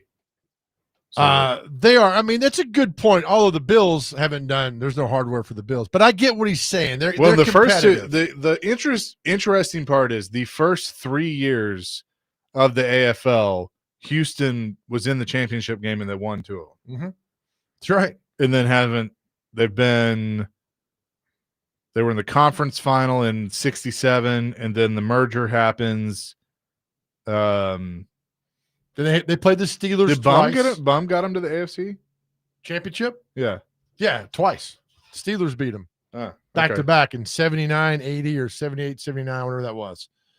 And then they didn't go there again until Fisher got him in 99. Yeah. No, he's right. I mean, that's the constant. John McClain comes on here, tells all the time how it ended in Houston. People in Houston, I have dear friends in Houston, absolutely despise the Adams family. Oh, yeah. Despise them. And that's why this game's important to them on Sunday, because they can rub it in Bud's face, or at the time in Amy's face. They cannot stand the Adams family. And so it's going to go on and on and on. And that's a constant. But you're at 21% now in the last and by the way, he's right. So 6 GMs since they got here, 6 GMs, 6 head coaches. I don't know about team presidents so what? Diamond, wasn't Jeff Diamond one? Yeah, Diamond, and was Underwood a president? Yeah, Underwood. There was another guy they just jettisoned like 2 years ago. I don't. Well, no, because Burke took over for Underwood.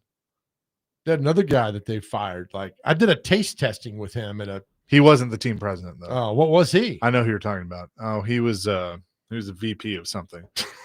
Something. I know exactly who you're talking about. Who are the GM? Am I okay? Floyd, Reinfeldt, Rustin, J-Rob, Ran, and Borgonzi. Wow. Okay. Yeah. Coaches were Fisher, Munchak, Wisenhunt, Malarkey, Vrabel, Callahan. For now. And That's then right. there's another team who was the president when they first got here? Mike McCormick, no. Don McLaughlin. What Don Don McLaughlin? Okay. I think it was Don, or maybe it was Diamond, then Don McLaughlin. McLaughlin was something. Yeah, he was something Mike big. McCormick. That's the guy. That was the president when they were in Houston. I don't know if he came here or not. Yeah. Regardless, it all goes up to the owner, who famously doesn't want to pay anybody. Yeah. Look, I mean, at the end of the day, that's your problem. It is an ownership problem.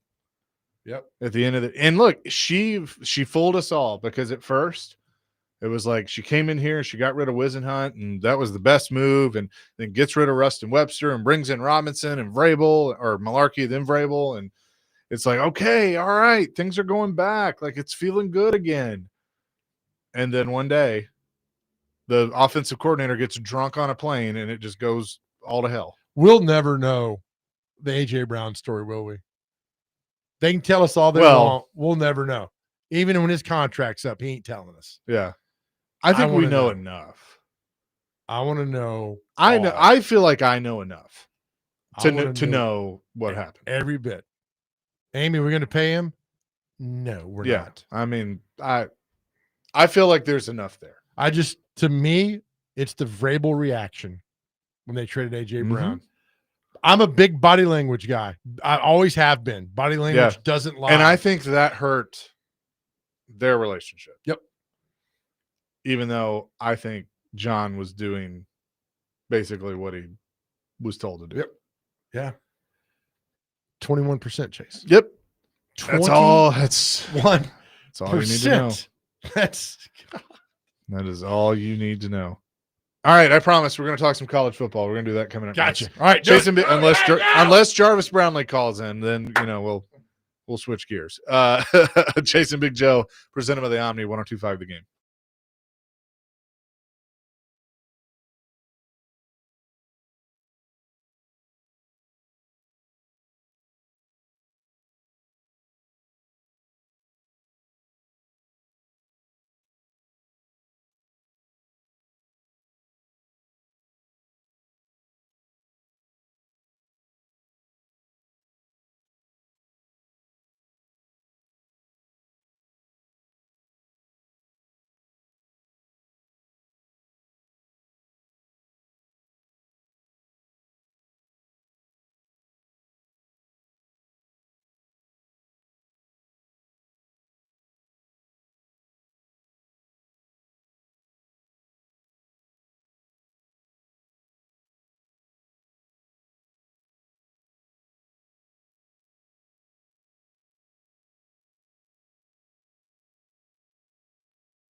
Hour number 3, Chasing Big Joe, 102.5 The Game on this Wednesday.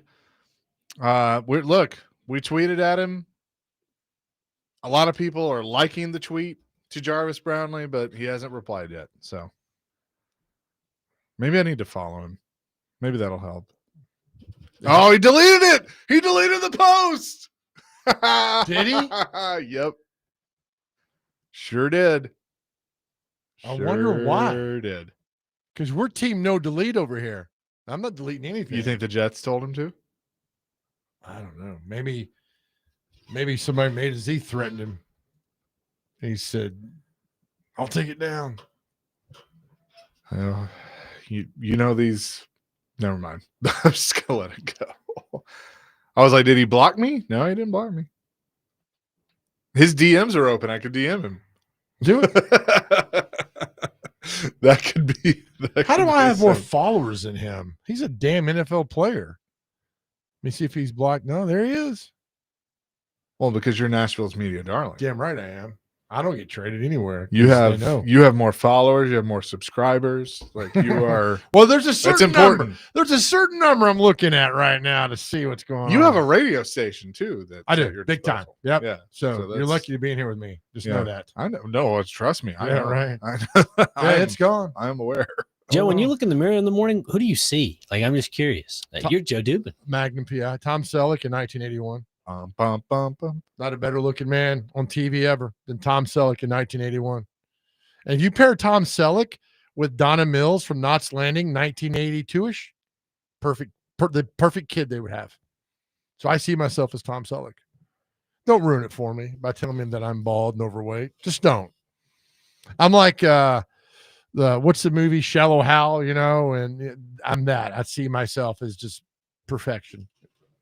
But if I really looked at the real mirror, I would see like, good Lord, what's going on there? So, yeah, you never know. It's just like the drama from 12 to 3. We love it, man. That's what happens when you have a bad football team. There's so many different tentacles that reach out and do things like, what in the world's going on? What's it like right now, say in Philadelphia or other teams that are Buffalo 3-0? What's that like? Pleasant? Nice? We talking about, hey, how you doing today? Different attitude. Here we are. We're stuck with a 21% winning percentage football team in the last 3.5 seasons. Yeah. Brutal. Just brutal. But you know who has a great winning percentage right now? The Vanderbilt Commodores. Yes, they do. And that has been, I don't think, this is what also just drives me crazy. The Titans are so bad that's taken everybody's attention that a team like Vandy, the 18th ranked team in the country, is not getting the flowers they deserve. Now, look, they go beat Alabama in Tuscaloosa. I think that changes. Their biggest win to this point is South Carolina. Fair? Yeah. I mean, and look, that it may not look as great as it did at the time, but they were the 11th ranked team in the country, so they went there and they beat them. You go down to Alabama and beat them at Tuscaloosa, then you're going to get people talking. Because then you're turning around and you're probably 6-0 at that point playing LSU the next week. My guess is game day is coming to Nashville. And then that's going to change the narrative a little bit. Even better. You get a week off after Alabama. Yeah. Yep. 100%. You get a week off after Alabama, and then LSU rolls into the 18th. That could be I know you want game day. You want game day to show up. That's your game day. You keep winning, beat Alabama. You got to beat Utah State first. Then you beat Alabama. LSU keeps winning. That's your game day come to town. And then you look at that. That'll be a massive game. You got LSU, Missouri, and Texas. They run through. You still got to finish the season at Tennessee. So the schedule's daunting. But I'm telling you, you beat Alabama. Your number one Heisman candidate is Diego Pavia. 100%. Then you got Nussmeier coming here, and you got the battle of the two guys at the top. See what happens. But I'm so glad we're not talking about Arch Manning anymore. And I had the problem with Arch Manning standing over the Sam Houston player on Saturday, taunting him in a nonverbal way. I'm like, man, shut up. Get out of here. You're taunting a Sam Houston player. Just dumb. So, anyway, Hope they beat Texas too. Hope they win all their games. Go 12-0. If Vandy goes undefeated and goes to the playoff, like, you will see the happiest Chase McCabe you have ever seen. That is a childhood dream. I want you to shave your head. I'm not going to do that.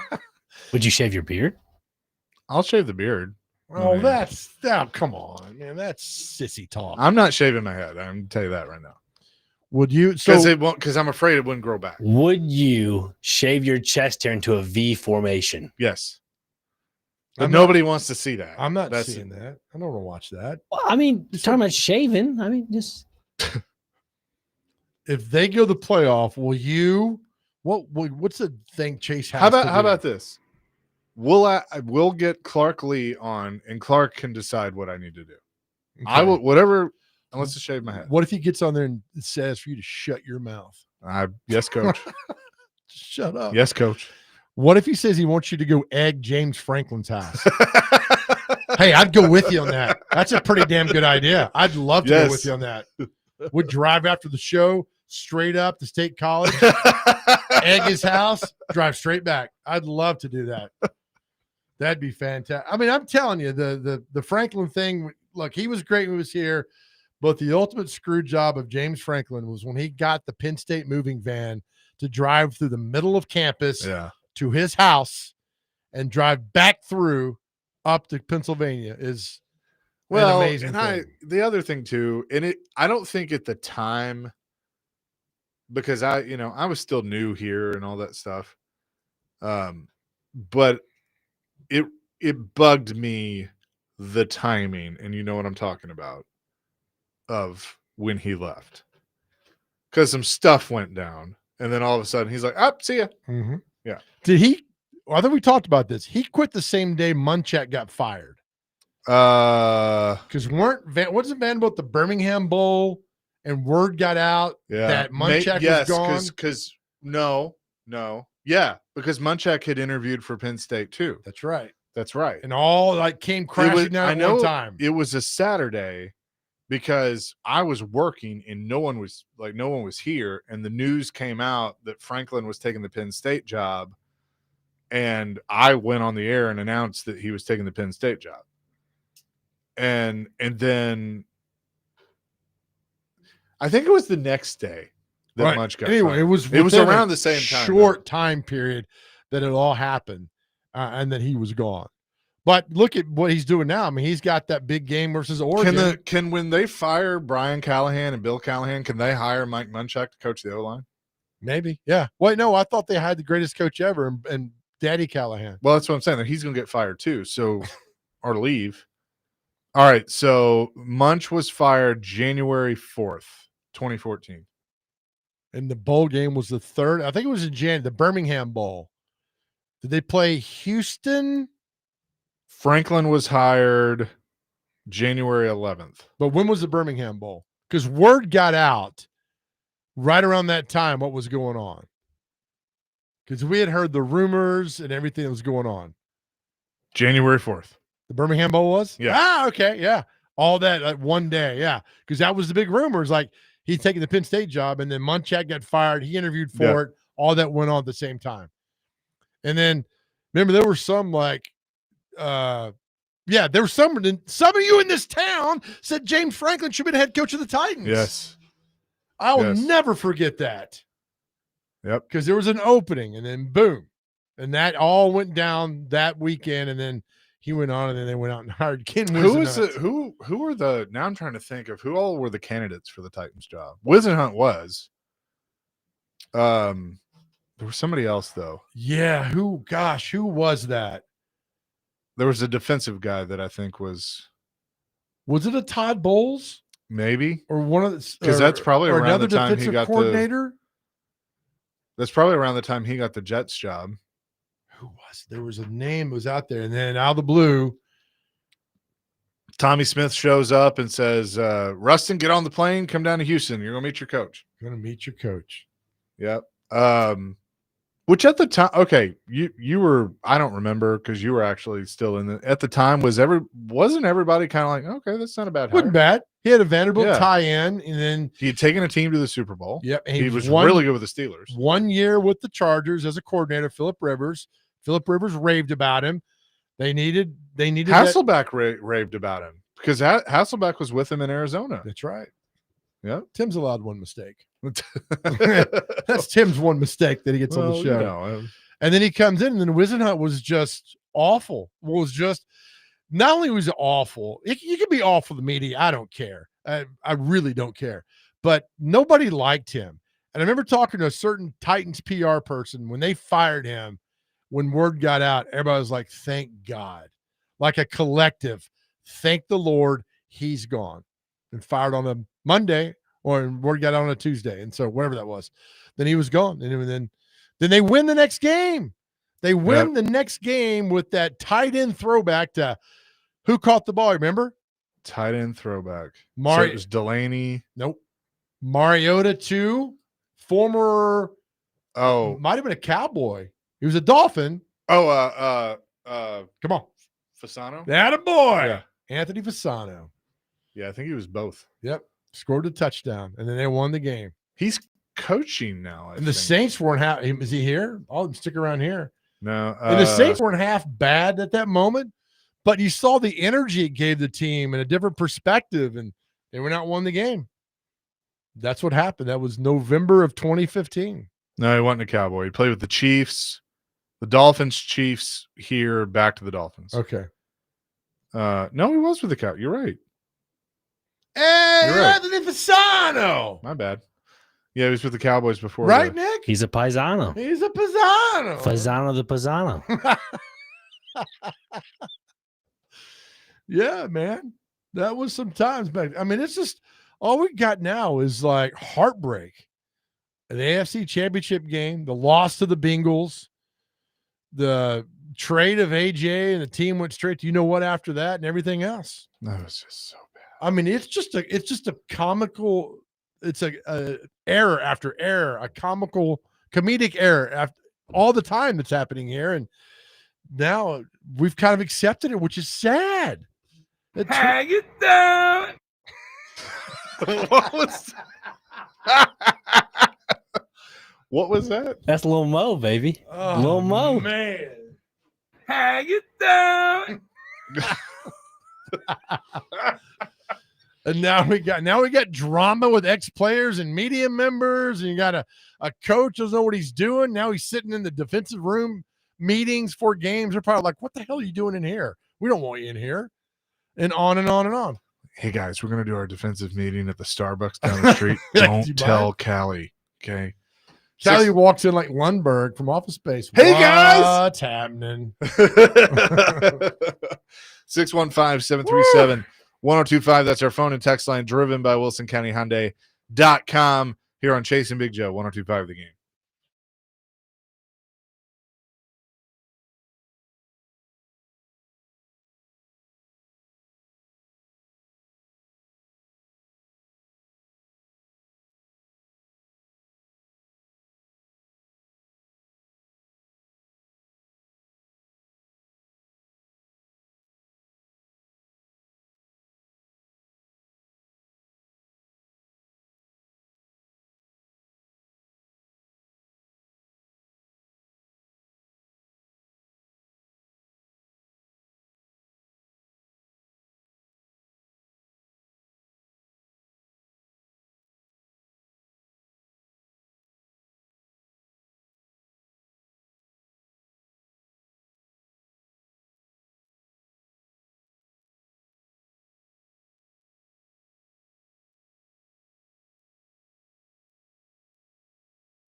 Chasing Big Joe, 102.5, the game on this Wednesday. I know Cam Ward is speaking right now. Let's check in and see what all he's saying. What do you mean by that? Are there times where the play pans out, you read one, and there's no time to get to 2 and 3, you got to go to the check?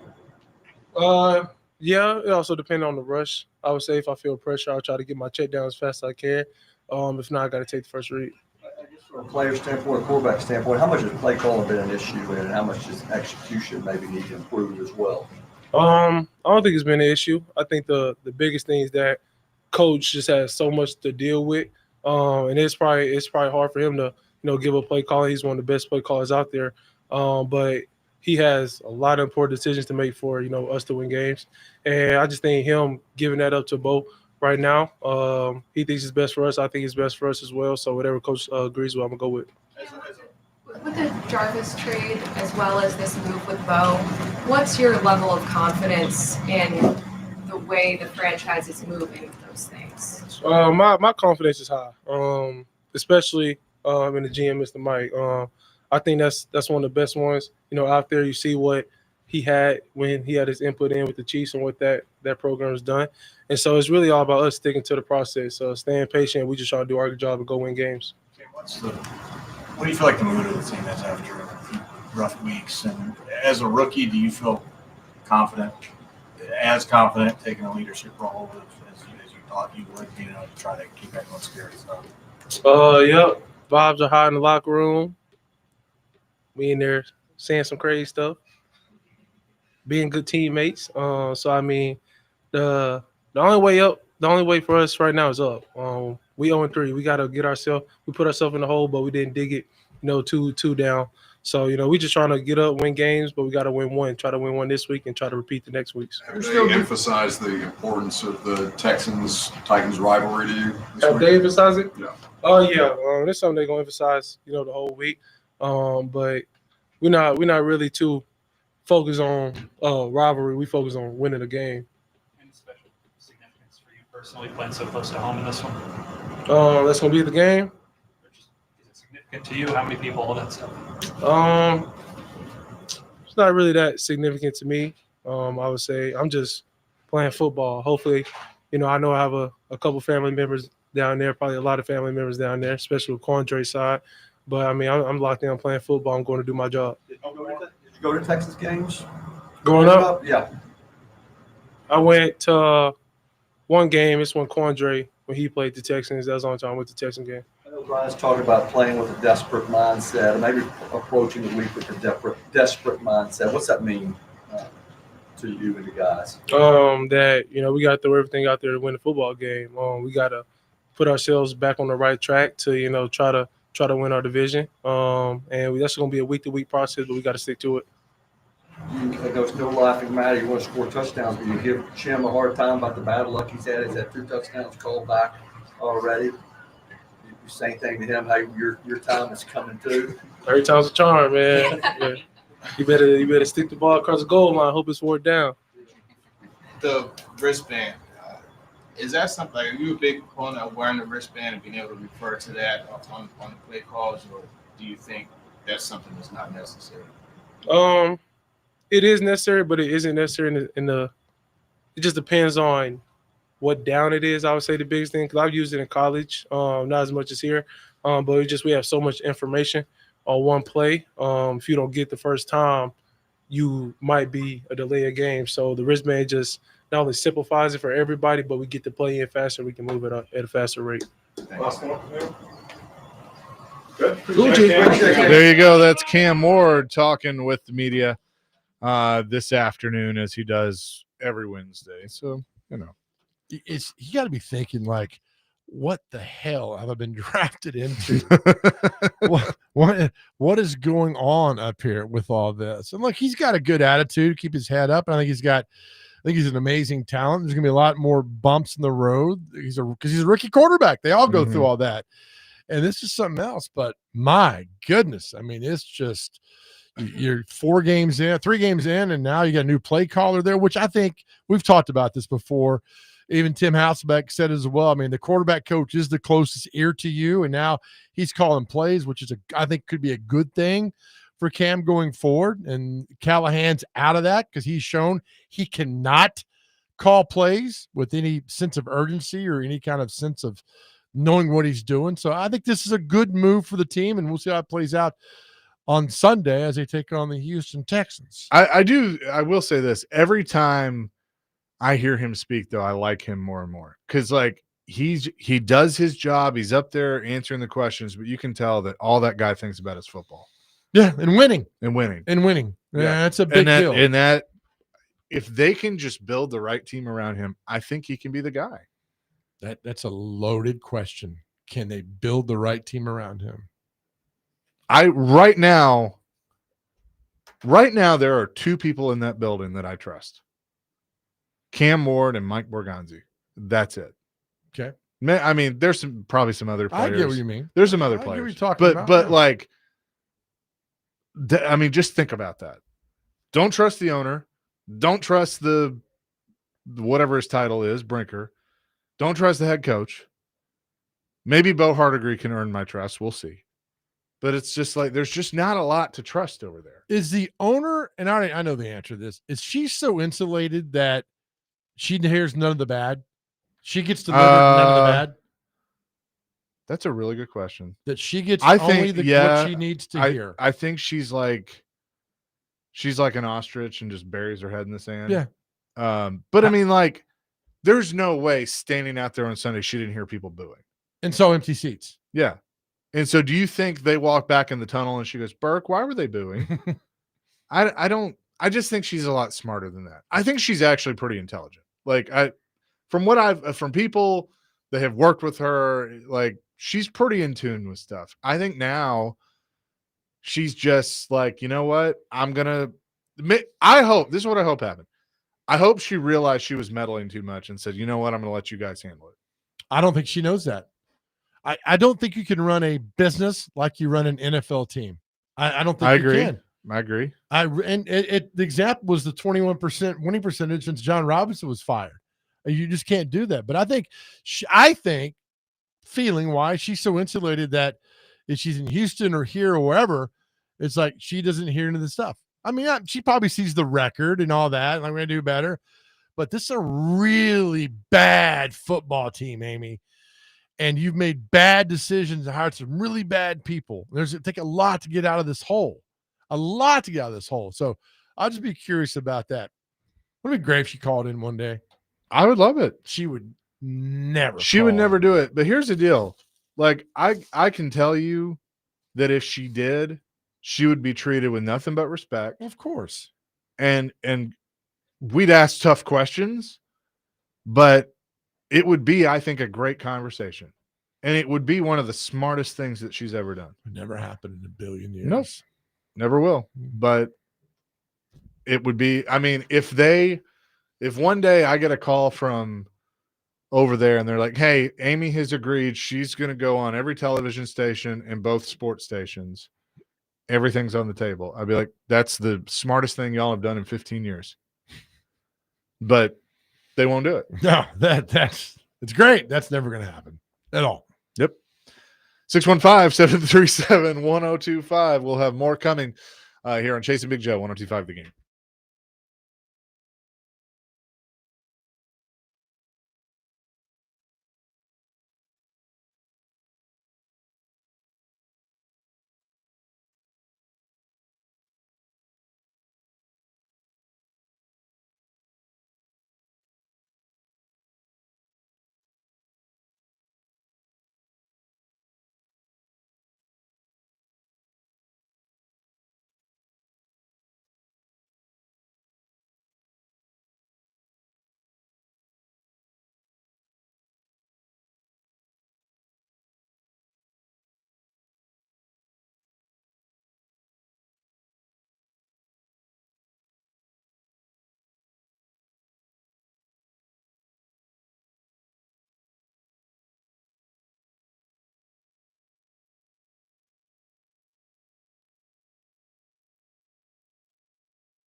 Okay, what do you feel like the mood of the team is after a few rough weeks? And as a rookie, do you feel confident taking a leadership role as you thought you would, try to keep everyone's spirits up? Yep. Vibes are high in the locker room. We in there saying some crazy stuff, being good teammates. So I mean, the only way for us right now is up. We 0-3. We gotta get ourselves. We put ourselves in the hole, but we didn't dig it. Two down. So we just trying to get up, win games, but we gotta win one. Try to win one this week and try to repeat the next weeks. Chasing Big Joe 102.5 The Game. That was Cam Ward. A couple of texts I want to get to on our text line. 1010 says, "What has Mike Borgonzi done to make you trust him?" I think the draft class, there are some questions. Yes, I question Femi Oladejo right now. Whew. But there are some. This draft class, I think, right now is decent. So I trust him there. He didn't go overboard in free agency like his predecessor, which I think was a good thing.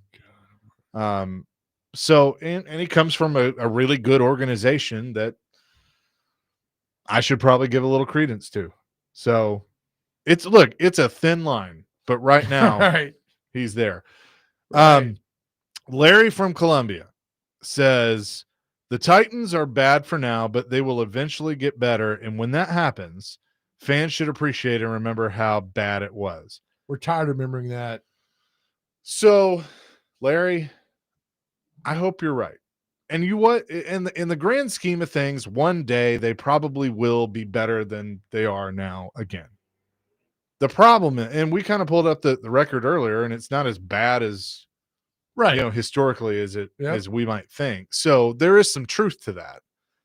But it's just, can they ever get to being the team that we look at going, this team can win the Super Bowl? Can Big Joe ever ask that question on the first day of training camp and get the answer of, hell yeah, we can. We got a long season, but yeah, we got a roster that's capable of doing it. Can we ever sit here and go, all right, can this team compete with the Chiefs? Yes. Can this team compete with the Bills? Yes. Can this team compete with the Ravens? Yes. Can this team compete with the Eagles? Yes. The answer to that right now is no. It's a hard no. It's not even a thought. It's not even close. Right. As I just spit everywhere. The changes need to be made, right? And somebody's like, well, you can't keep firing people and bringing new people. Why can't we? Well, I mean, why can't? There's some truth to that. Ideally, stop hiring the wrong people. Exactly. Eventually, you'll get to the point where you realize, hey, maybe it's not them. Maybe it's me. Right. And maybe I'm hiring the wrong people. This team has no marketable players. They have no players that scare you. I mean, it's really sad. When you break it down, it's really sad. And there's a lot that Robinson's to blame for, Rand's to blame for. I mean, there's blame to go around. Sure. But once you get rid of all these bad players, you hope that Borgonzi can find new players, move on. Teams turning around all the time. All the time. If 2 years from now that stadium's open and we're in week 4 of the season and we're sitting here talking about a 3-0 team with an MVP caliber quarterback, they have an offensive line that's going to be all pro, then we're going to look back on now and go, okay. But that's because she trusts the process that Borgonzi sold her, and maybe Brinker too. But they went through this rebuild. They sold off a bunch of what they're probably about to sell off. Right. And they drafted right. You can turn it around. That's a lot to do, man. But you can't. You've seen it. You can turn it around pretty quickly. Yeah, you can. If you do it right. But can they do it right? And there's only a handful of teams that have figured out how to do it right. And this ain't one of them. And this plus, is right. Cam alluded to Borgonzi at Kansas City. Yeah, it's great when you got Patrick Mahomes. Things are good when you got Pat Mahomes on that team. What were they like before Mahomes? They're okay. Alex Smith. They were still a good team. They weren't Super Bowl contenders, but they were a good team. They were a team that competed well, but you knew they were not going to win the Super Bowl. Yeah. And, Andy Reid, the 13 and 14 he was there wasn't great. It took a while to do it, but he's proven he could do it. I mean, this Callahan was a bad hire. It was a flavor of the month, and it was really, really terrible. And you're seeing it now. And so now you got to go and clean house. Unfortunately, you got to do it again. Bring another staff in there and get it done. This ain't working. And if you think it's going to work, it's not going to work. We all know what's happening. It's not going to work right now. And then but now, you got 3 games on the road. That schedule's daunting. You know who waits when you come back home on October the 19th? You know who's going to be sitting there waiting for you. And then you're on the road in Indianapolis, and the Chargers come in. Then you got a break. And then it's over. I mean, then the bye week, and then you finish the season out. So there's a lot to play for, but I mean, what's going to happen Sunday? Amy has shown that after you lose to the Texans, things happen. And she going to like that when you're 0-4 and you get blown out on Sunday? No, you're not. So here we are talking again. Same thing, trying to figure out what the hell's going on. So I was trying to look at something, because what Kansas City ended up doing is, remember, they played Alex Smith, started one more year. Mahomes was the backup, and then they traded Alex Smith to the Redskins for. Do you remember what was involved in that trade? I do not. Don't. It was Kendall Fuller, pretty good player, and a 2018 third-round pick. Here's the best part about this. I don't know which one of these guys it was that they drafted with that third-round pick. Dorian O'Daniel or Armani Watts. Neither are in the league anymore. I'm sorry, Derek Nandi. He's actually pretty good. And then Dorian O'Daniel. Okay. Yeah. I don't know which one it was. Hit and miss. Hit and miss. Hit and miss. It goes on. But, I mean, at least the one thing Titans can take from this, people still like this football team because they're fired up. Yep. We get phone calls. All the shows get phone calls. All the shows get text messages. People are still very much caring about this football team. The day we turn the station on and nobody comments about the Titans, that's when you worry. That's when you have absolutely hit rock bottom. They're not there yet, because and good for you guys for having. The guy that called in earlier says he invested $74,000 in this franchise throughout the years on tickets and everything else. People are still passionate about this team, but at some point, got to show something. Right now, they're showing nothing. Not a thing. Not a darn thing. Coming up next, we're going to show you something, because it is America's favorite. It is celebrity birthdays. What day is it?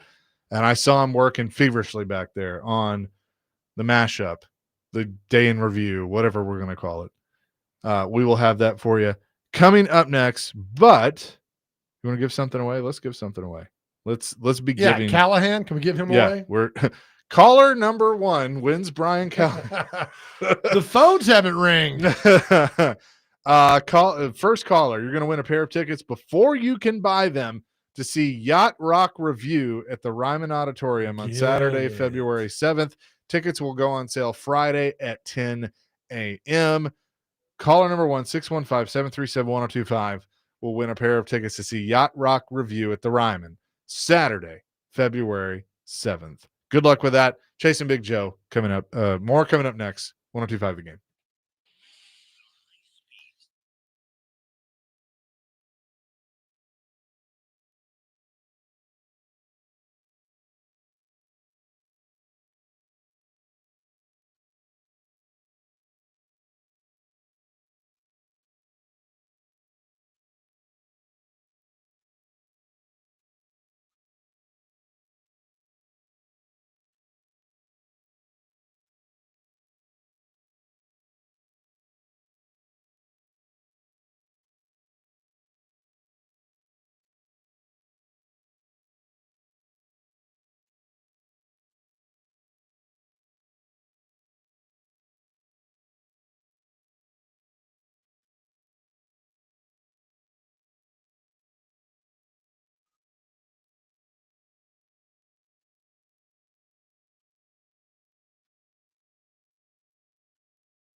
Chasing Big Joe, 102.5 The Game here on this Wednesday. Hope you're having a lovely day. We've gotten some rain, which we needed.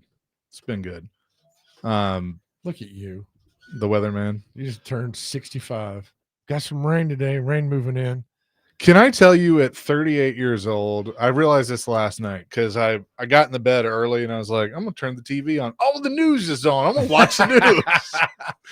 And I'm like, I'm my father. I am officially my father because that was Dad. He'd watch now Dad was a junkie with news. He would watch 5:30, 6, the happiest day was when they created a 4 o'clock. And because he loved watching all the stations. You know what's funny? Do you know why they created a 4 o'clock newscast? Oprah left. It was something with Oprah. Kinda.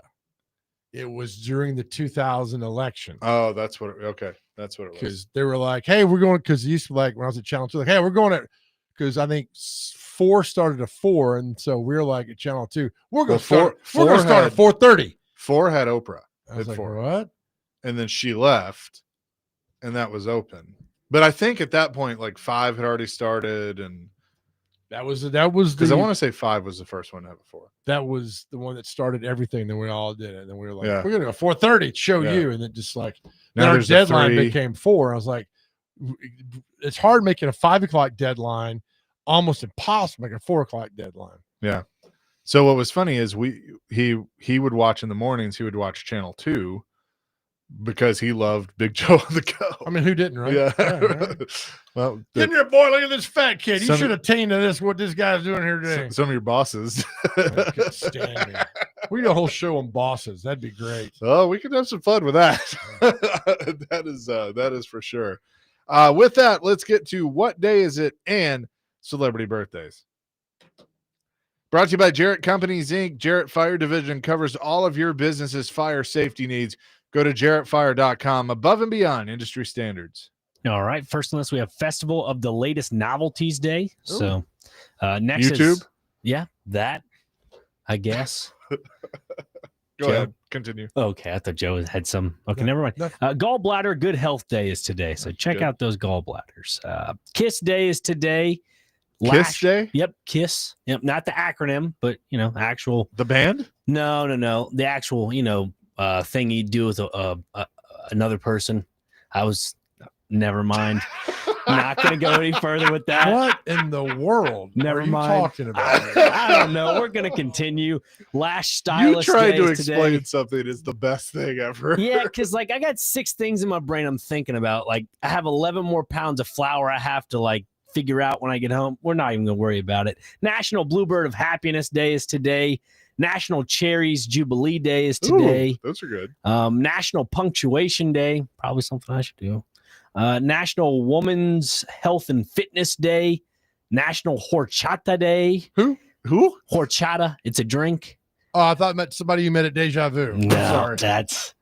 No, I don't go there. But I hope not. I hear that's something. Yep. All right. Who do you let's hear see. that from? Pac-Man Jones. Oh, They say they have the best steaks, apparently. Let's see. chicken wings. Schwenkenfelder Thanksgiving. So I'm not sure what that is. Hey, you might see this at Deja Vu. See you at the poll days today. So today, see you at the poll day. And to wrap it up, World Dense Breast Day. So women, get 'em Holy checked. cow. So yeah. Family show, man. I mean, you have to be aware. All right. Here we go. Time for celebrity birthdays. Got to get these within 2 years. Our first birthday, Kevin Sorbo, Hercules. How old is Hercules today? 74. 70. 67. Dr. Crane, you're up now. She was in My Big Fat Greek Wedding. Actress Nia Vardalos. She is 63. 64. 63 exactly. Up 2-0. All right, Chase, you're up now. Next birthday is TV personality Stephanie McMahon. Oh, okay. This is good. Soon to be WWE Hall of Famer Stephanie McMahon. She is 51. 48. 49. Dr. Crane gets it close. He's up 3-0. All All right, Dr. Crane, you're up first again. How old is the esteemed actress Harriet Walter? She was in The Crown. Harriet is 57. 60. 75. Chase, you're up. The drummer Sean Callahan of Slipknot. 46. 48. 56. That's all for those. All right, time for sports birthdays. Dr. Crane, you're up. Mean Joe Green. Do you know who Mean Joe Green is? Yeah. Okay, I'm going to thank go God. 73. Actually 66. 79. Oh, wow. Chase, you're up. Wow. Former New York Mets third baseman Hubie Brooks. 73. 80. 69. Nice. You're up now, Dr. Crane. Alan Bestwick, the announcer, who has one of the funniest moments ever on this station. 78. 60. 64. Chase, Rafael Palmeiro. 57. 62. 61. 4-0, Dr. Crane. Dr. Crane, Ryan Briscoe. 43. Ryan, the race car driver? Yes, sir. Nicole Briscoe's husband. He is 47. 44. Dr. Crane's up 5-0. We're down to our last two. Chase, Mario Cristobal, head coach at Miami. 44. 42. 55. Our last birthday, Terrible. Dr. Crane, you go first. Eddie George, the great Eddie George. Eddie is 54. That's a good guess. 55. 52. For the first time, and I think ever, Chase was shut out. Yep. 6-0, Dr. Crane. Congrats, Dr. Crane. Thank you very much. Dr. Crane. With that, let's get to the mashup. Chasing Big Joe on this Wednesday. Michael. All right. Michael and Madison. Our quarterback kneel down just to get the game over with. A 21. Titanic disaster. Byron says tush push from our own tin. Every play is a tush push. Every single play. Oh, God, the V formation. Oh, man. Do it. Do you think I would survive being a girl dad? Yeah, I did. But I mean, like, all the things, like, I would probably, like, it would drive me, like, You need to tell us something? no, there's nothing. I mean, we got not, please. I mean, I don't mind. No. Collins, you are not.